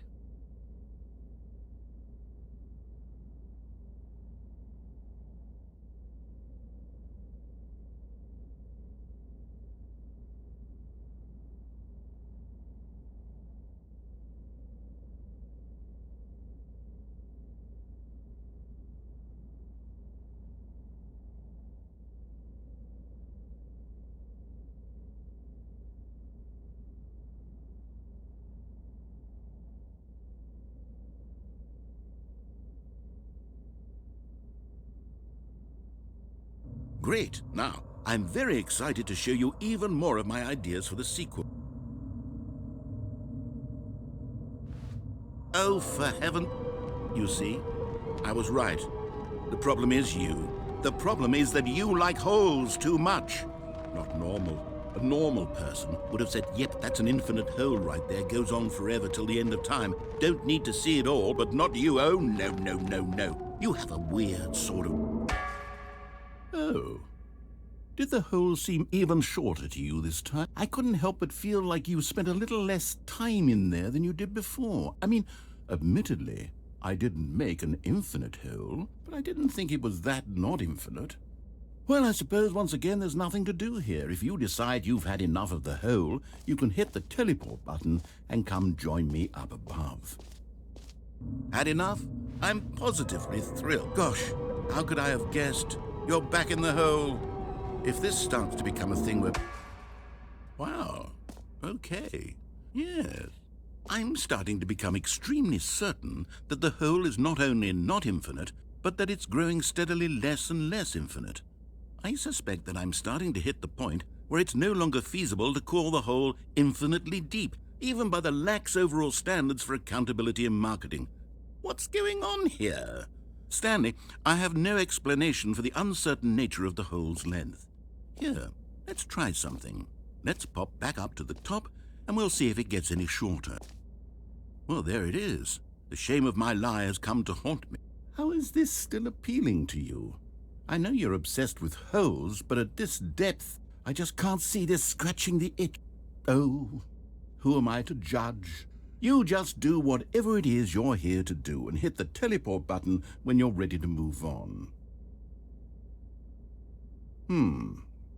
Is the, teleport button not working? You sure? Well, I mean, I really don't have an explanation. It was working just a moment ago. Try it again. Still nothing?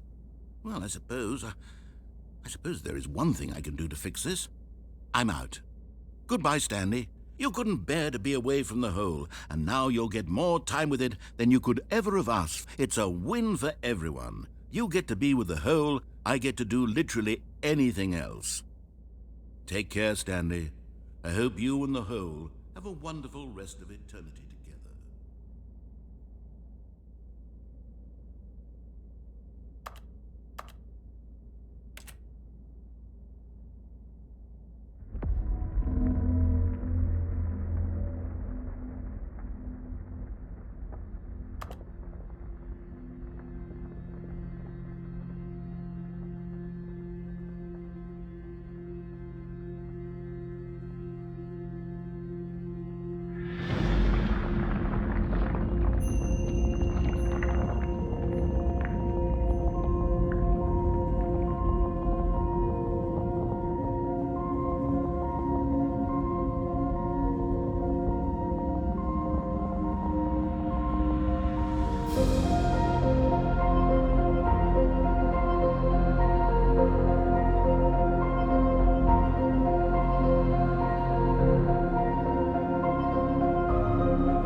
My head's stronger. Now you're no longer using up the space of mine.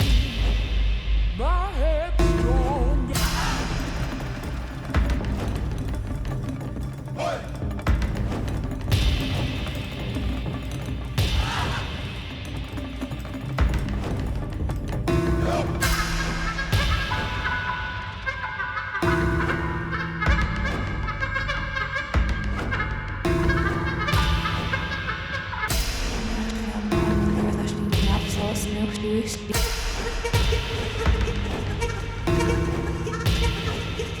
Stanley? Stanley? Stanley! Oh, good, you're awake. It seems you had sort of dozed off there, drifting away into dreamland. But we can't have that, Stanley, because this hole is just so darn fascinating that I want you to be wide awake for every second of it. You don't want to miss a single moment. So how about if I just pop in from time to time and wake you up to keep you really, truly focused on the whole? From the looks of things, you and I will have many, many years here in this hole, and I'm looking forward to all of them. Stay alert, Stanley. I'll be back. Toodle-pip.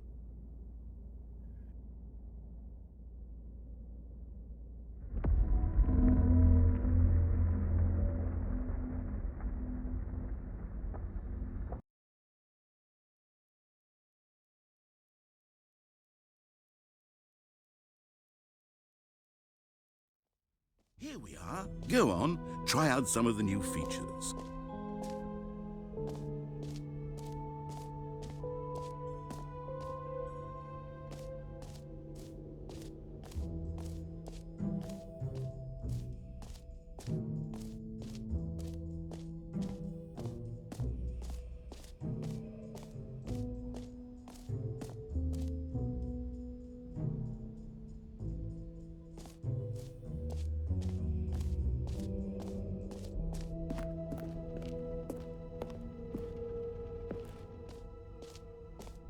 Ah, collectibles.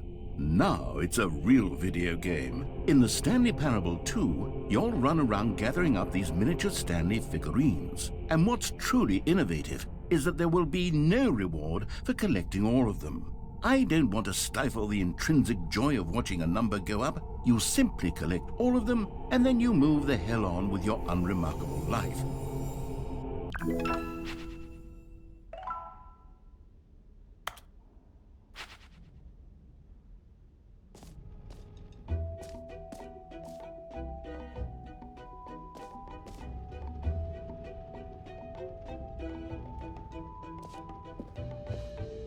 God, it really is the worst when you collect everything in a video game and then they give you a big fancy reward for it. Absolutely tragic.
A common complaint of the Stanley Parable was that it was confusing and paradoxical, that it engendered a chaotic sense of reckless despair in those who played it.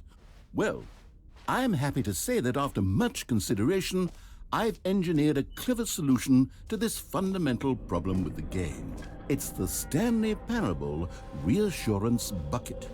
You see, Stanley, anytime you're holding the bucket, a sense of calm and ease will fill your mind and your heart. It's true.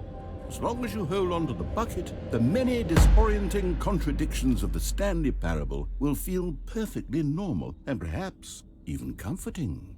You may even come to long for the gentle embrace of jarring cognitive dissonance while the bucket is in your arms. And to be honest, it's a much more convenient solution for me than actually redesigning the game to be less uncomfortable. Can you imagine what a pain in the ass that would be? Yes, the bucket is the perfect solution. Come on, give it a try.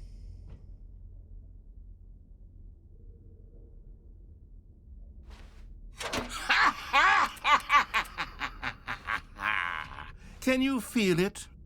The glow of comfort, even in the face of crushing despair, must already be sweeping through your body. And in fact, can I say that I do believe the bucket lends you an air of charisma as well? I think that just holding it has made you the slightest bit more attractive as a person. The benefits of the bucket seem to go on, don't they? All this and more await you in the Stanley Parable 2.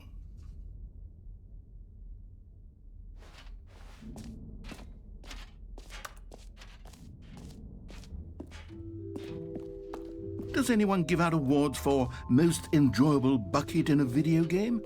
That really should be an award if it isn't already.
All right, have you seen everything you wanted to? Ready to move on now?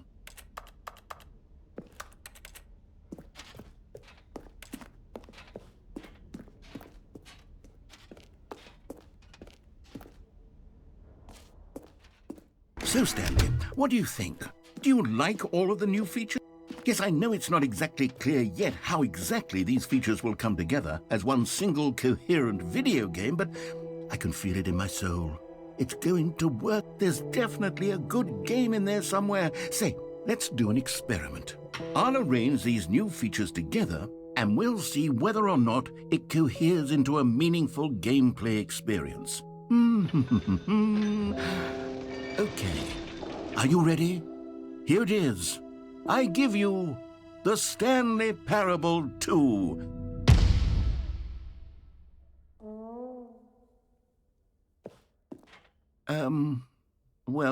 I mean, there's potential here, right? It's sort of... Okay, never mind. Hold on, let me do a different arrangement. Okay, yes, this is much better. I feel good about this. Here we go. Version 2. Who am I kidding, Stanley? This isn't a coherent video game at all. It's a lot of gags. And I do very much enjoy creating gags, but they don't add up to anything. I wanted more than anything to create a sequel that would capture all the magic of the first game. I wanted fans to love it. No matter how good these gags are, they won't stand on their own. They would need the structure and the gameplay of the original. Wait, maybe that's it. I can take the original Stanley Parable and simply, well, insert a few of my new features into it. Tastefully, of course. With respect.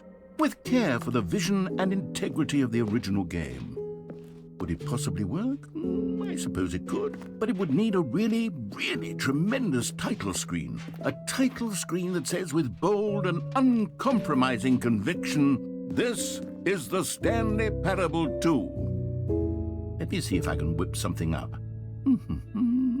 All right, perfect. Go ahead. Take a look.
This is the story of a man named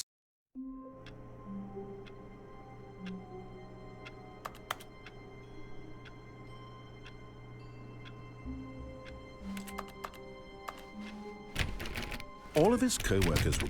Oh, please. Are you really just doing this for the achievement? Click a door 5 times. Is that all that you think an achievement is worth? No, no, no, no, no. I can't just give these merits away for such little effort. A measly 5 clicks. Now, suppose you were to click the door 20 times. I would say that's the kind of effort that warrants recognition. I have to say, I'm still not feeling the satisfaction of witnessing true effort for a noble cause. Perhaps 50 clicks will do it. Yes, almost certainly 50 clicks.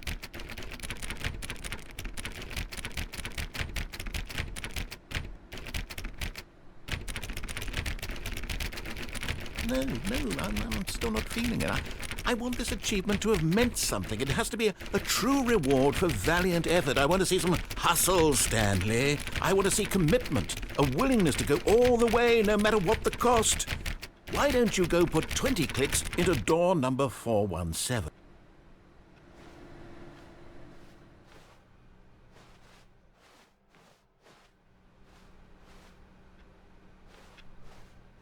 Stanley felt the bucket calling to him, begging. Oh, great. Now, go click a few times on door 437.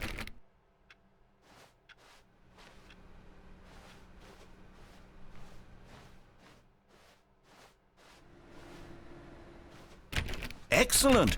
I think we're getting somewhere. Now, door 415. Let's give it 10 clicks or so.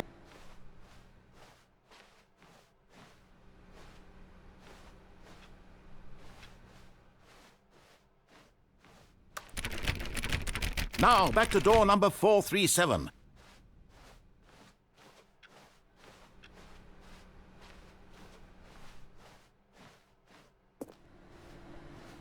Let's see. How about you click on, well, I don't know, the copy machine? All right, back to room 417. I'm really feeling it now. I think we're getting somewhere.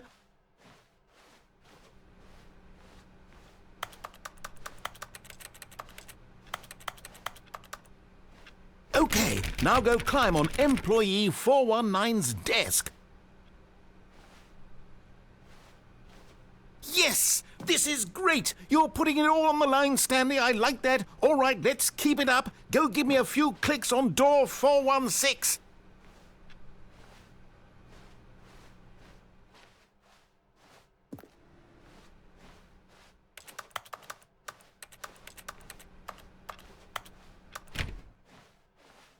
We've almost got it! Now the copy machine, do that one again!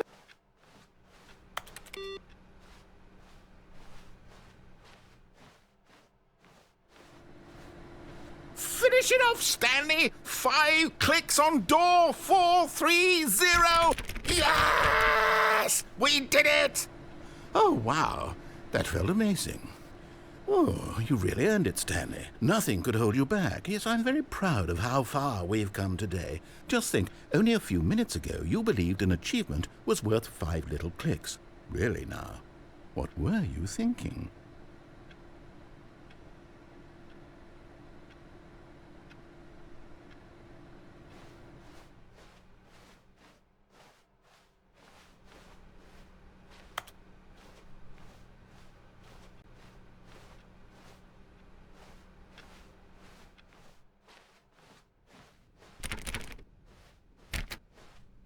When Stanley came to a set of 2 open doors, this was not the correct way to the meeting room, and Stanley knew it perfectly well.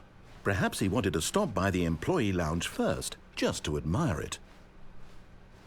Ah, yes, truly a room worth admiring. But eager to get back to business, Stanley took the first open door on his left.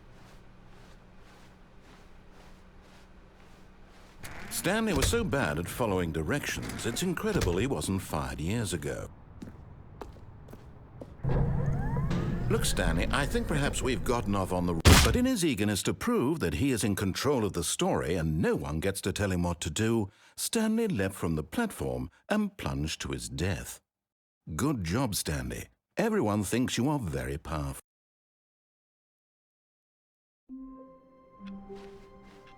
All of his co-workers were gone. What could it mean? Stanley decided to go to the meeting room. Perhaps he had simply missed a memo. Maybe Stanley would never pick up the bucket. A lonely bucket, lonely. When Stanley came to a set of 2 open doors, this was not the correct way to the meeting room, and Stanley knew it perfectly well. Perhaps he wanted to stop by the employee lounge first, just to admire it. Wow, yes, this room. What a beautiful, but eager to get back to business, Stanley took the first open door on his left. Stanley was so bad at following directions, it's incredible he wasn't 5 years ago.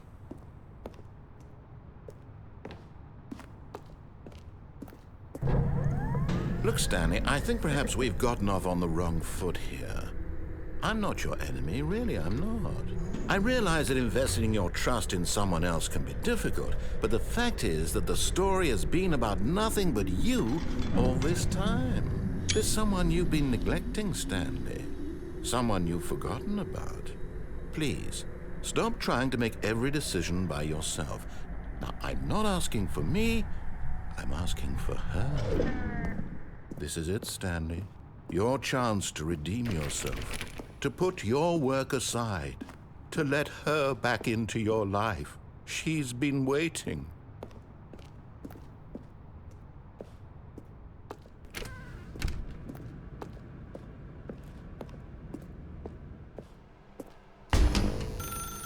That's her, Stanley.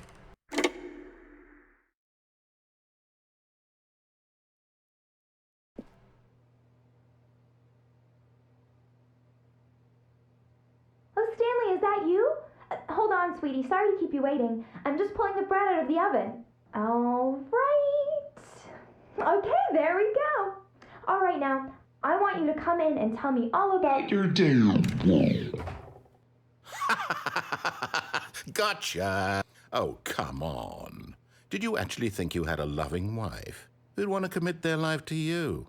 I'm trying to make a point here, Stanley. I'm trying to get you to see something. Come inside. Let me show you what's really going on here.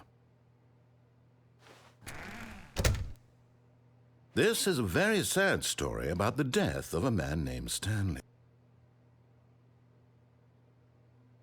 Stanley is quite a boring fellow.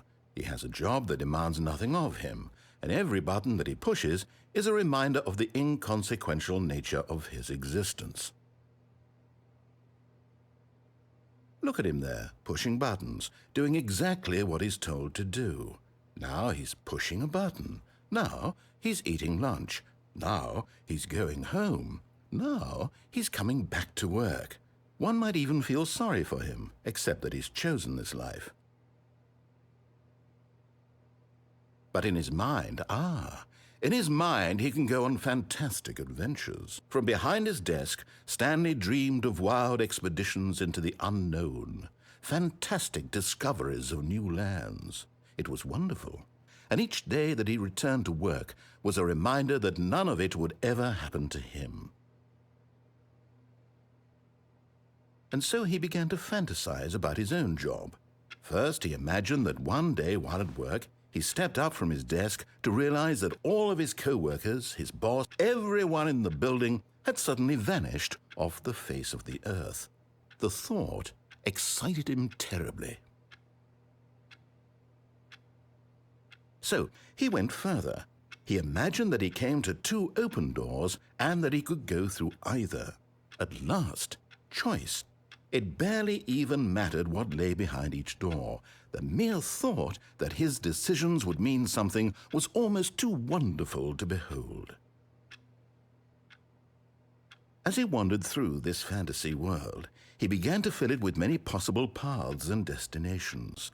Down one path lay an enormous round room with monitors and mind controls. And down another was a yellow line that weaved in many directions. And down another was a game with a baby. And he called it the Stanley Parable. It was such a wonderful fantasy, and so in his head he relived it again, and then again, and again, over and over, wishing beyond hope that it would never end, that he might always feel this free. Surely there's an answer down some new path, mustn't there be? Perhaps if he played just one more time. But there is no answer. How could there possibly be? In reality, all he's doing is pushing the same buttons he always has. Nothing has changed. The longer he spends here, the more invested he gets, the more he forgets which life is the real one.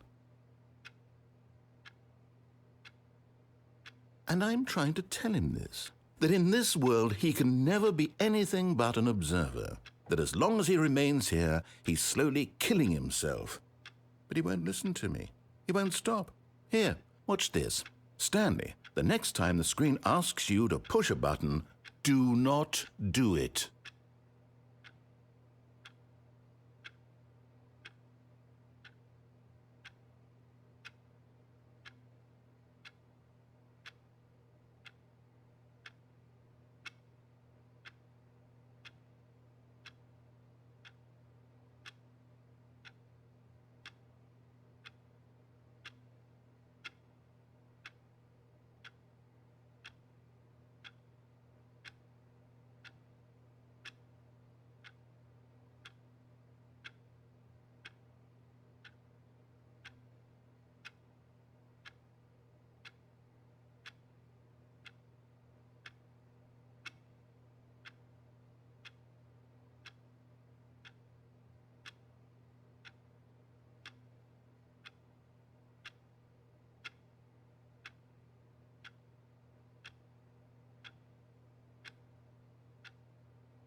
You see? Can he just not hear me? How can I tell him in a way that he'll understand that every second he remains here, he's electing to kill himself? How can I get him to see what I see? How can I make him look at himself? I suppose I can't, not in the way I want him to. But I don't make the rules. I simply play to my intended purpose, the same as Stanley. We're not so different, I suppose. I'll try once more to convey all this to him. I'm compelled to. I must. Perhaps, well, maybe this time he'll see. Maybe this time. And I tried again, and Stanley pushed a button. And I tried again, and Stanley pushed a button. And I tried.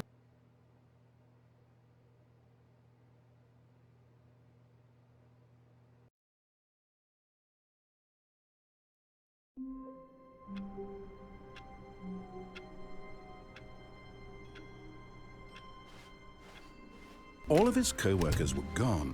What could it mean?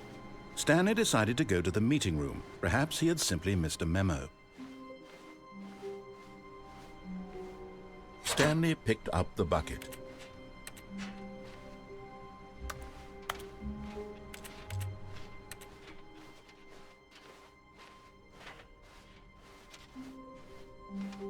Stanley clutched the bucket tightly to his chest and entered the door on his left. This was not the correct way to the meeting room, but Stanley had felt the bucket calling to him, telling him that the employee lounge was simply the place to be.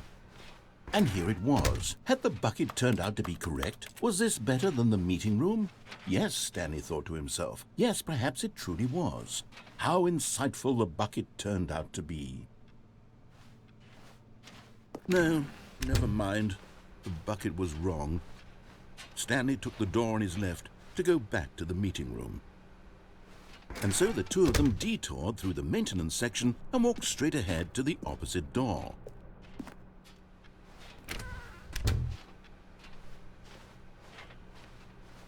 Still no one was here.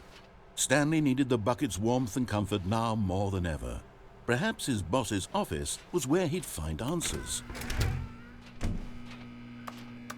Oh, Stanley, can you feel it? The broom closet. It wants the bucket. You can feel that, can't you? The aura of jealousy? It's as clear as day. This broom closet believes it deserves the bucket. I can really feel it now. It's a bucket. It belongs in a broom closet. That's what the broom closet is trying to say here. It's supposed to go with the other cleaning supplies. Good for you, Stanley. Don't give in. Don't hand over the bucket. I know how hard it must be, given the pressure that the broom closet is putting on your shoulders right now, but you have to be strong. This is your bucket. This is your companion and lifelong friend. You can't hand it over. Oh, no. We're getting into name-calling now, it seems. Is this how low the broom closet has sunk, that it has to resort to this stream of petty insults simply in order to get you to hand over the bucket?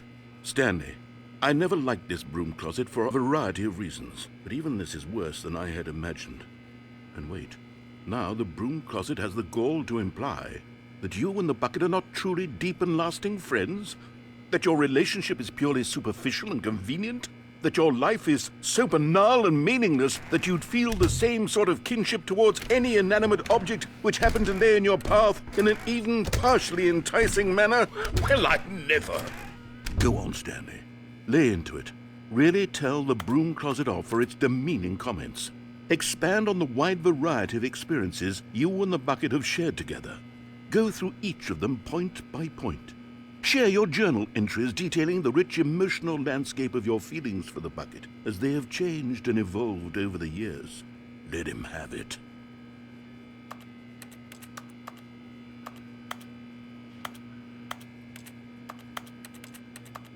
Okay, I've got you something which I think will help settle this debate once and for all.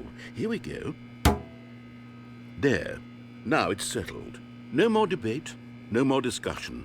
Take a hike, broom closet, with all your meandering philosophical diatribes about the nature of cleaning supplies and their relationship to broom closets in the natural order of things.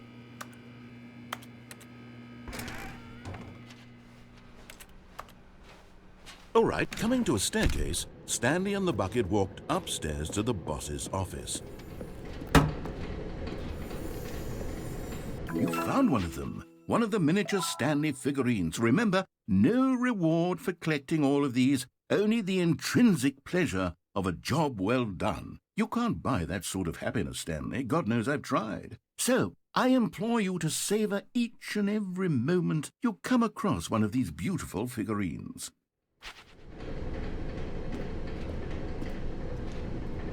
But Stanley just couldn't do it.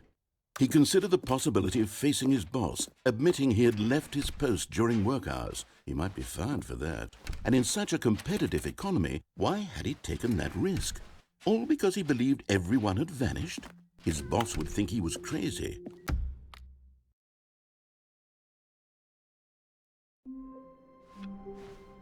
All of his co-workers were gone.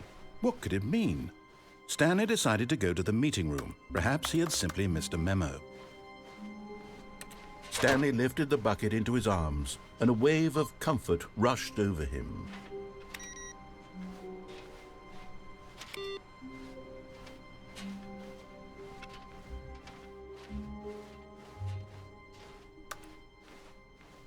Stanley clutched the bucket tightly to his chest. This was not the correct way to the meeting room, but Stanley had felt the bucket calling to him, telling him that the employee lounge was simply the place to be. And here it was. Had the bucket turned out to be correct? Was it? No, never mind. The bucket was wrong. Stanley took the door on his left to go back to the meeting room. No, Said the bucket. don't go to the meeting room. Go somewhere else. The cargo lift, yes. Go there. Go to the cargo lift.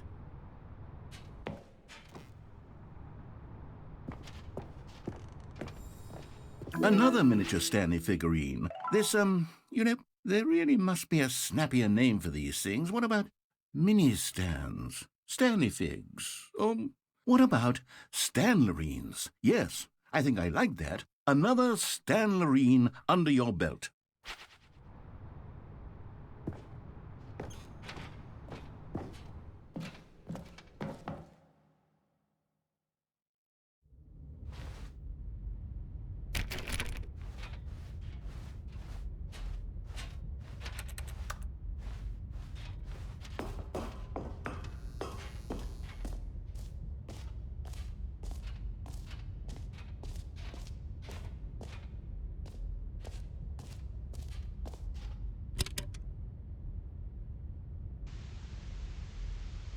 Okay, this is day number 295, tape number...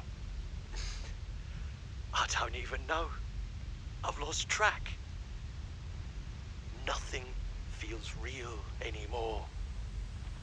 The longer I study this bucket, the less sense anything makes. The sheer euphoria I feel every time I pick it up. No matter how many times I've done it, it's always the same feeling. And the emptiness in my chest when I set it down. It doesn't make sense. There's no explanation for it. I still haven't figured out why I see the world so differently when this bucket is in my arms. Why everything feels so... What do I do with this treasure? I can monetize it. Yes. It's unthinkable the amounts of money people will pay for even just an hour with the bucket. This is my golden ticket.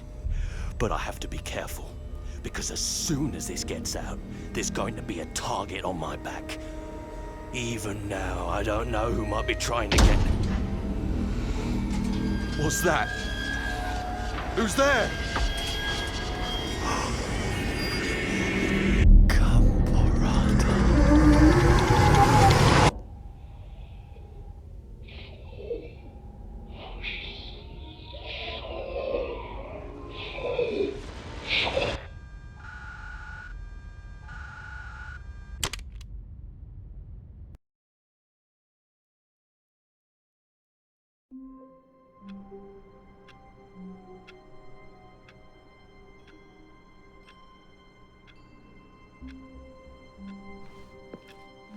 Even now, Stanley's office was a distant memory. What did it look like? There was a computer, perhaps, and a painting. Was it a painting or a photo? He could no longer recall.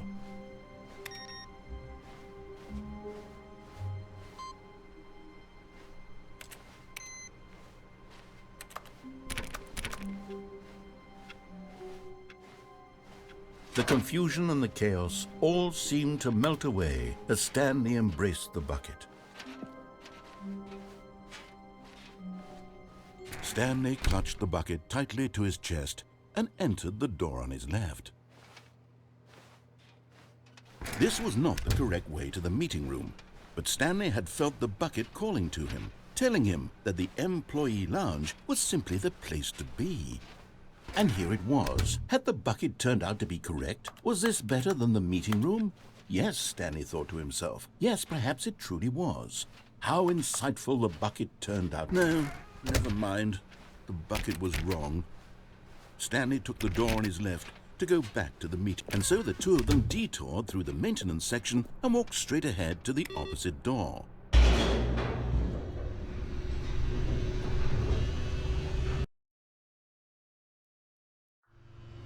Oh, good Stanley, I'm glad you found your way here. I knew you'd find this place eventually.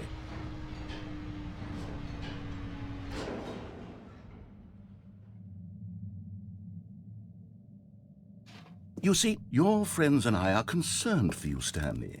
We've come together here because we care about you very much. It's this bucket you're carrying around everywhere. The bucket isn't even from the original Stanley Parable. It's just sequel content. We're the ones that matter, Stanley. Classic characters from the first game, like the Adventure Line and the Broom Closet. Because that's what fans want from a sequel. They want more of their favorite jokes, not this bucket that they've never seen before. Yes, I know I'm the one who gave you the bucket, but you're spending too much time with it. Don't you want another story involving the Adventure Line? We could make the Adventure Line go somewhere new. Yes, yes, that's what the fans want. Let's do it. Whee! Look at that wacky line. Who knows where it'll go off to next? Oh, and it played some silly music as well.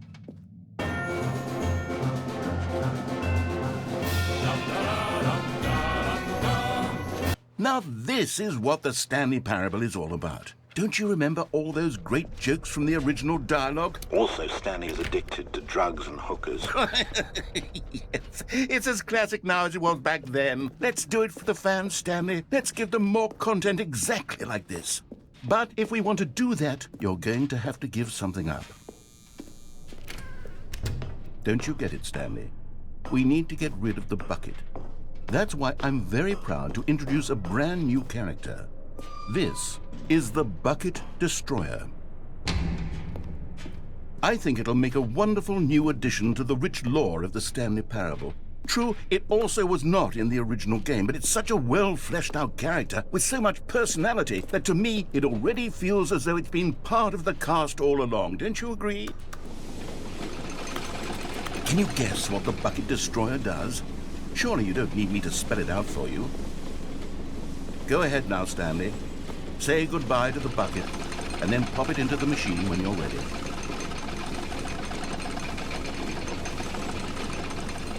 Now listen to me.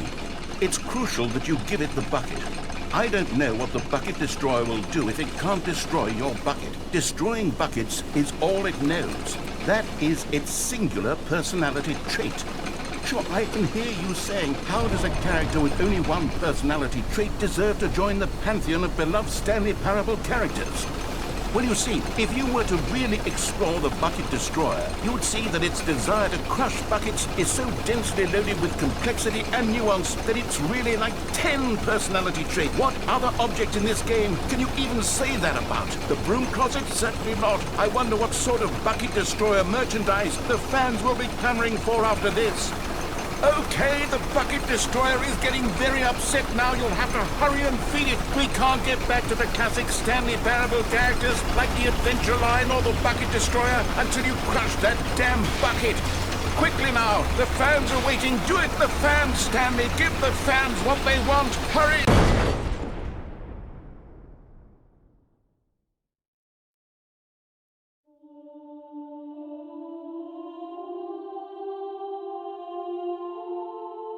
The Bucket Destroyer, my prized creation. You had so much potential. We were going to do such marvelous things with you, tell such spellbinding stories about you. All of it squandered now. Goodbye, new friend. For the moment in time that you were here, you were magnificent.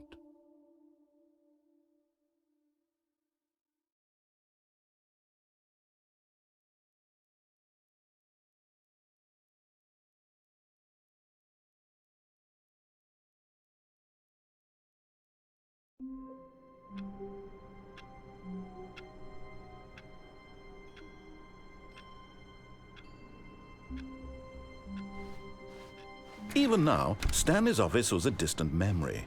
What did it look like? There was a computer, perhaps, and a painting. Was it a painting or a photo? He could no longer recall.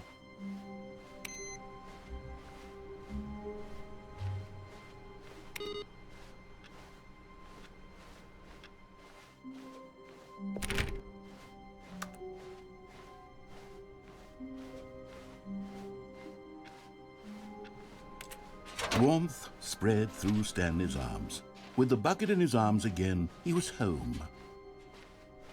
Stanley clutched the bucket tightly to his chest.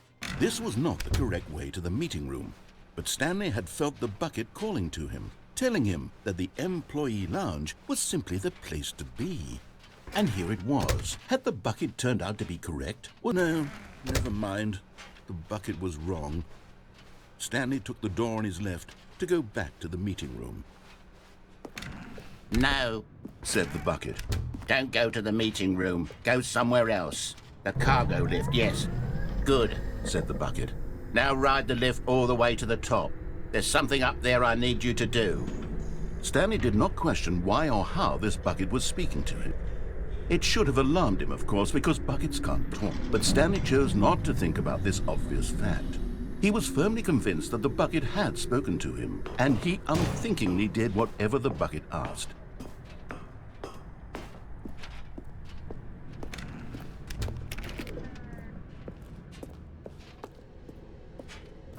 No, stop. Look there on the wall, you see? There's a sign right there. It says, no buckets past this point. Stanley, how could you think it was okay to bring the bucket here? Unless, what if the problem is that you actually don't know what is a bucket and what isn't a bucket? I suppose that would explain a lot about your behavior up to this point. Which, if that's true, well, my goodness, I think we have to do something about it. This misunderstanding could have dire consequences on the entire rest of the game if not addressed quickly and properly. So much of the impact of the story is dependent on your understanding of what is and isn't a bucket. Please, step in here for a moment.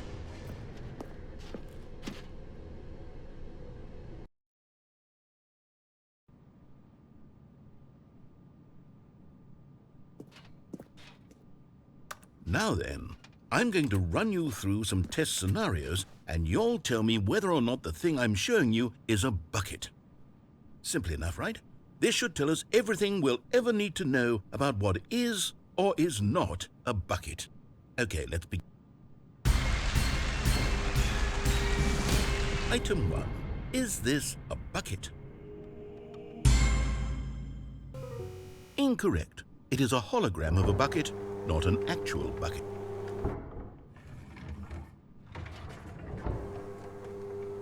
Item 2. Is this a bucket? Incorrect. It is a 3D printed recreation of a bucket, not an actual bucket.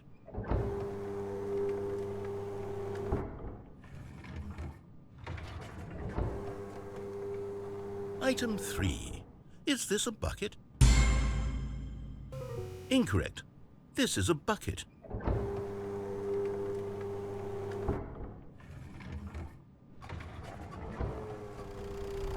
Item 4. Is this a bucket? What?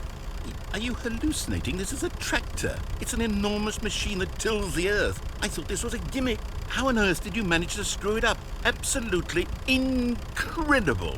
Let's just move on to the next one.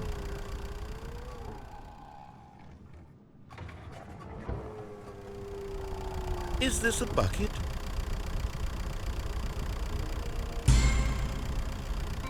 Correct. This is a bucket.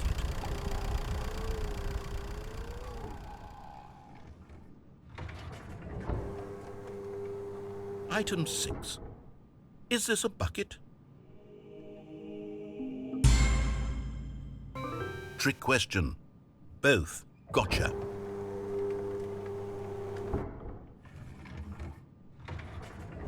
Item... Wait, hold on. I can't find the next one. Let me see. It should be around here somewhere.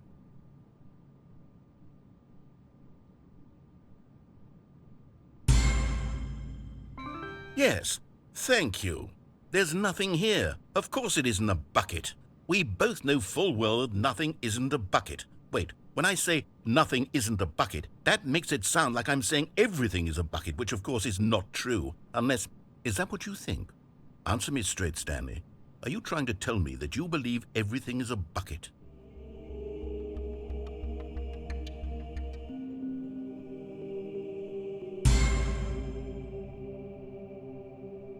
You know what? I'm too confused to even sort it out.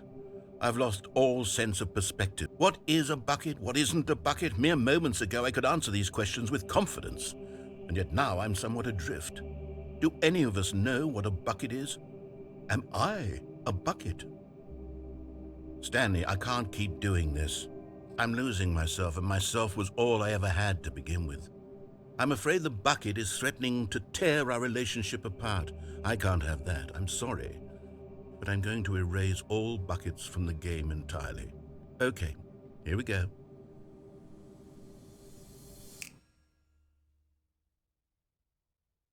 What happened? Is everything gone? Why did everything disappear? Wait, was everything a bucket? Every single thing in the game was a bucket? Oh my God, I had no idea. How could... Except me. I'm not a bucket after all. And you, Stanley, you're still here. You're not a bucket either. Oh, this is wonderful news. We're not buckets. Yes, I actually feel much more at ease right now. It's delightful to get some clarity on that issue, but it doesn't change the fact that we haven't got a game. So, Tell you what, I'll reset everything and we'll put back all of the buckets, okay? And we'll know that it's all a bucket. But if you run into anyone else, maybe don't mention that. Who knows what that information might do to a person? All right, here we go.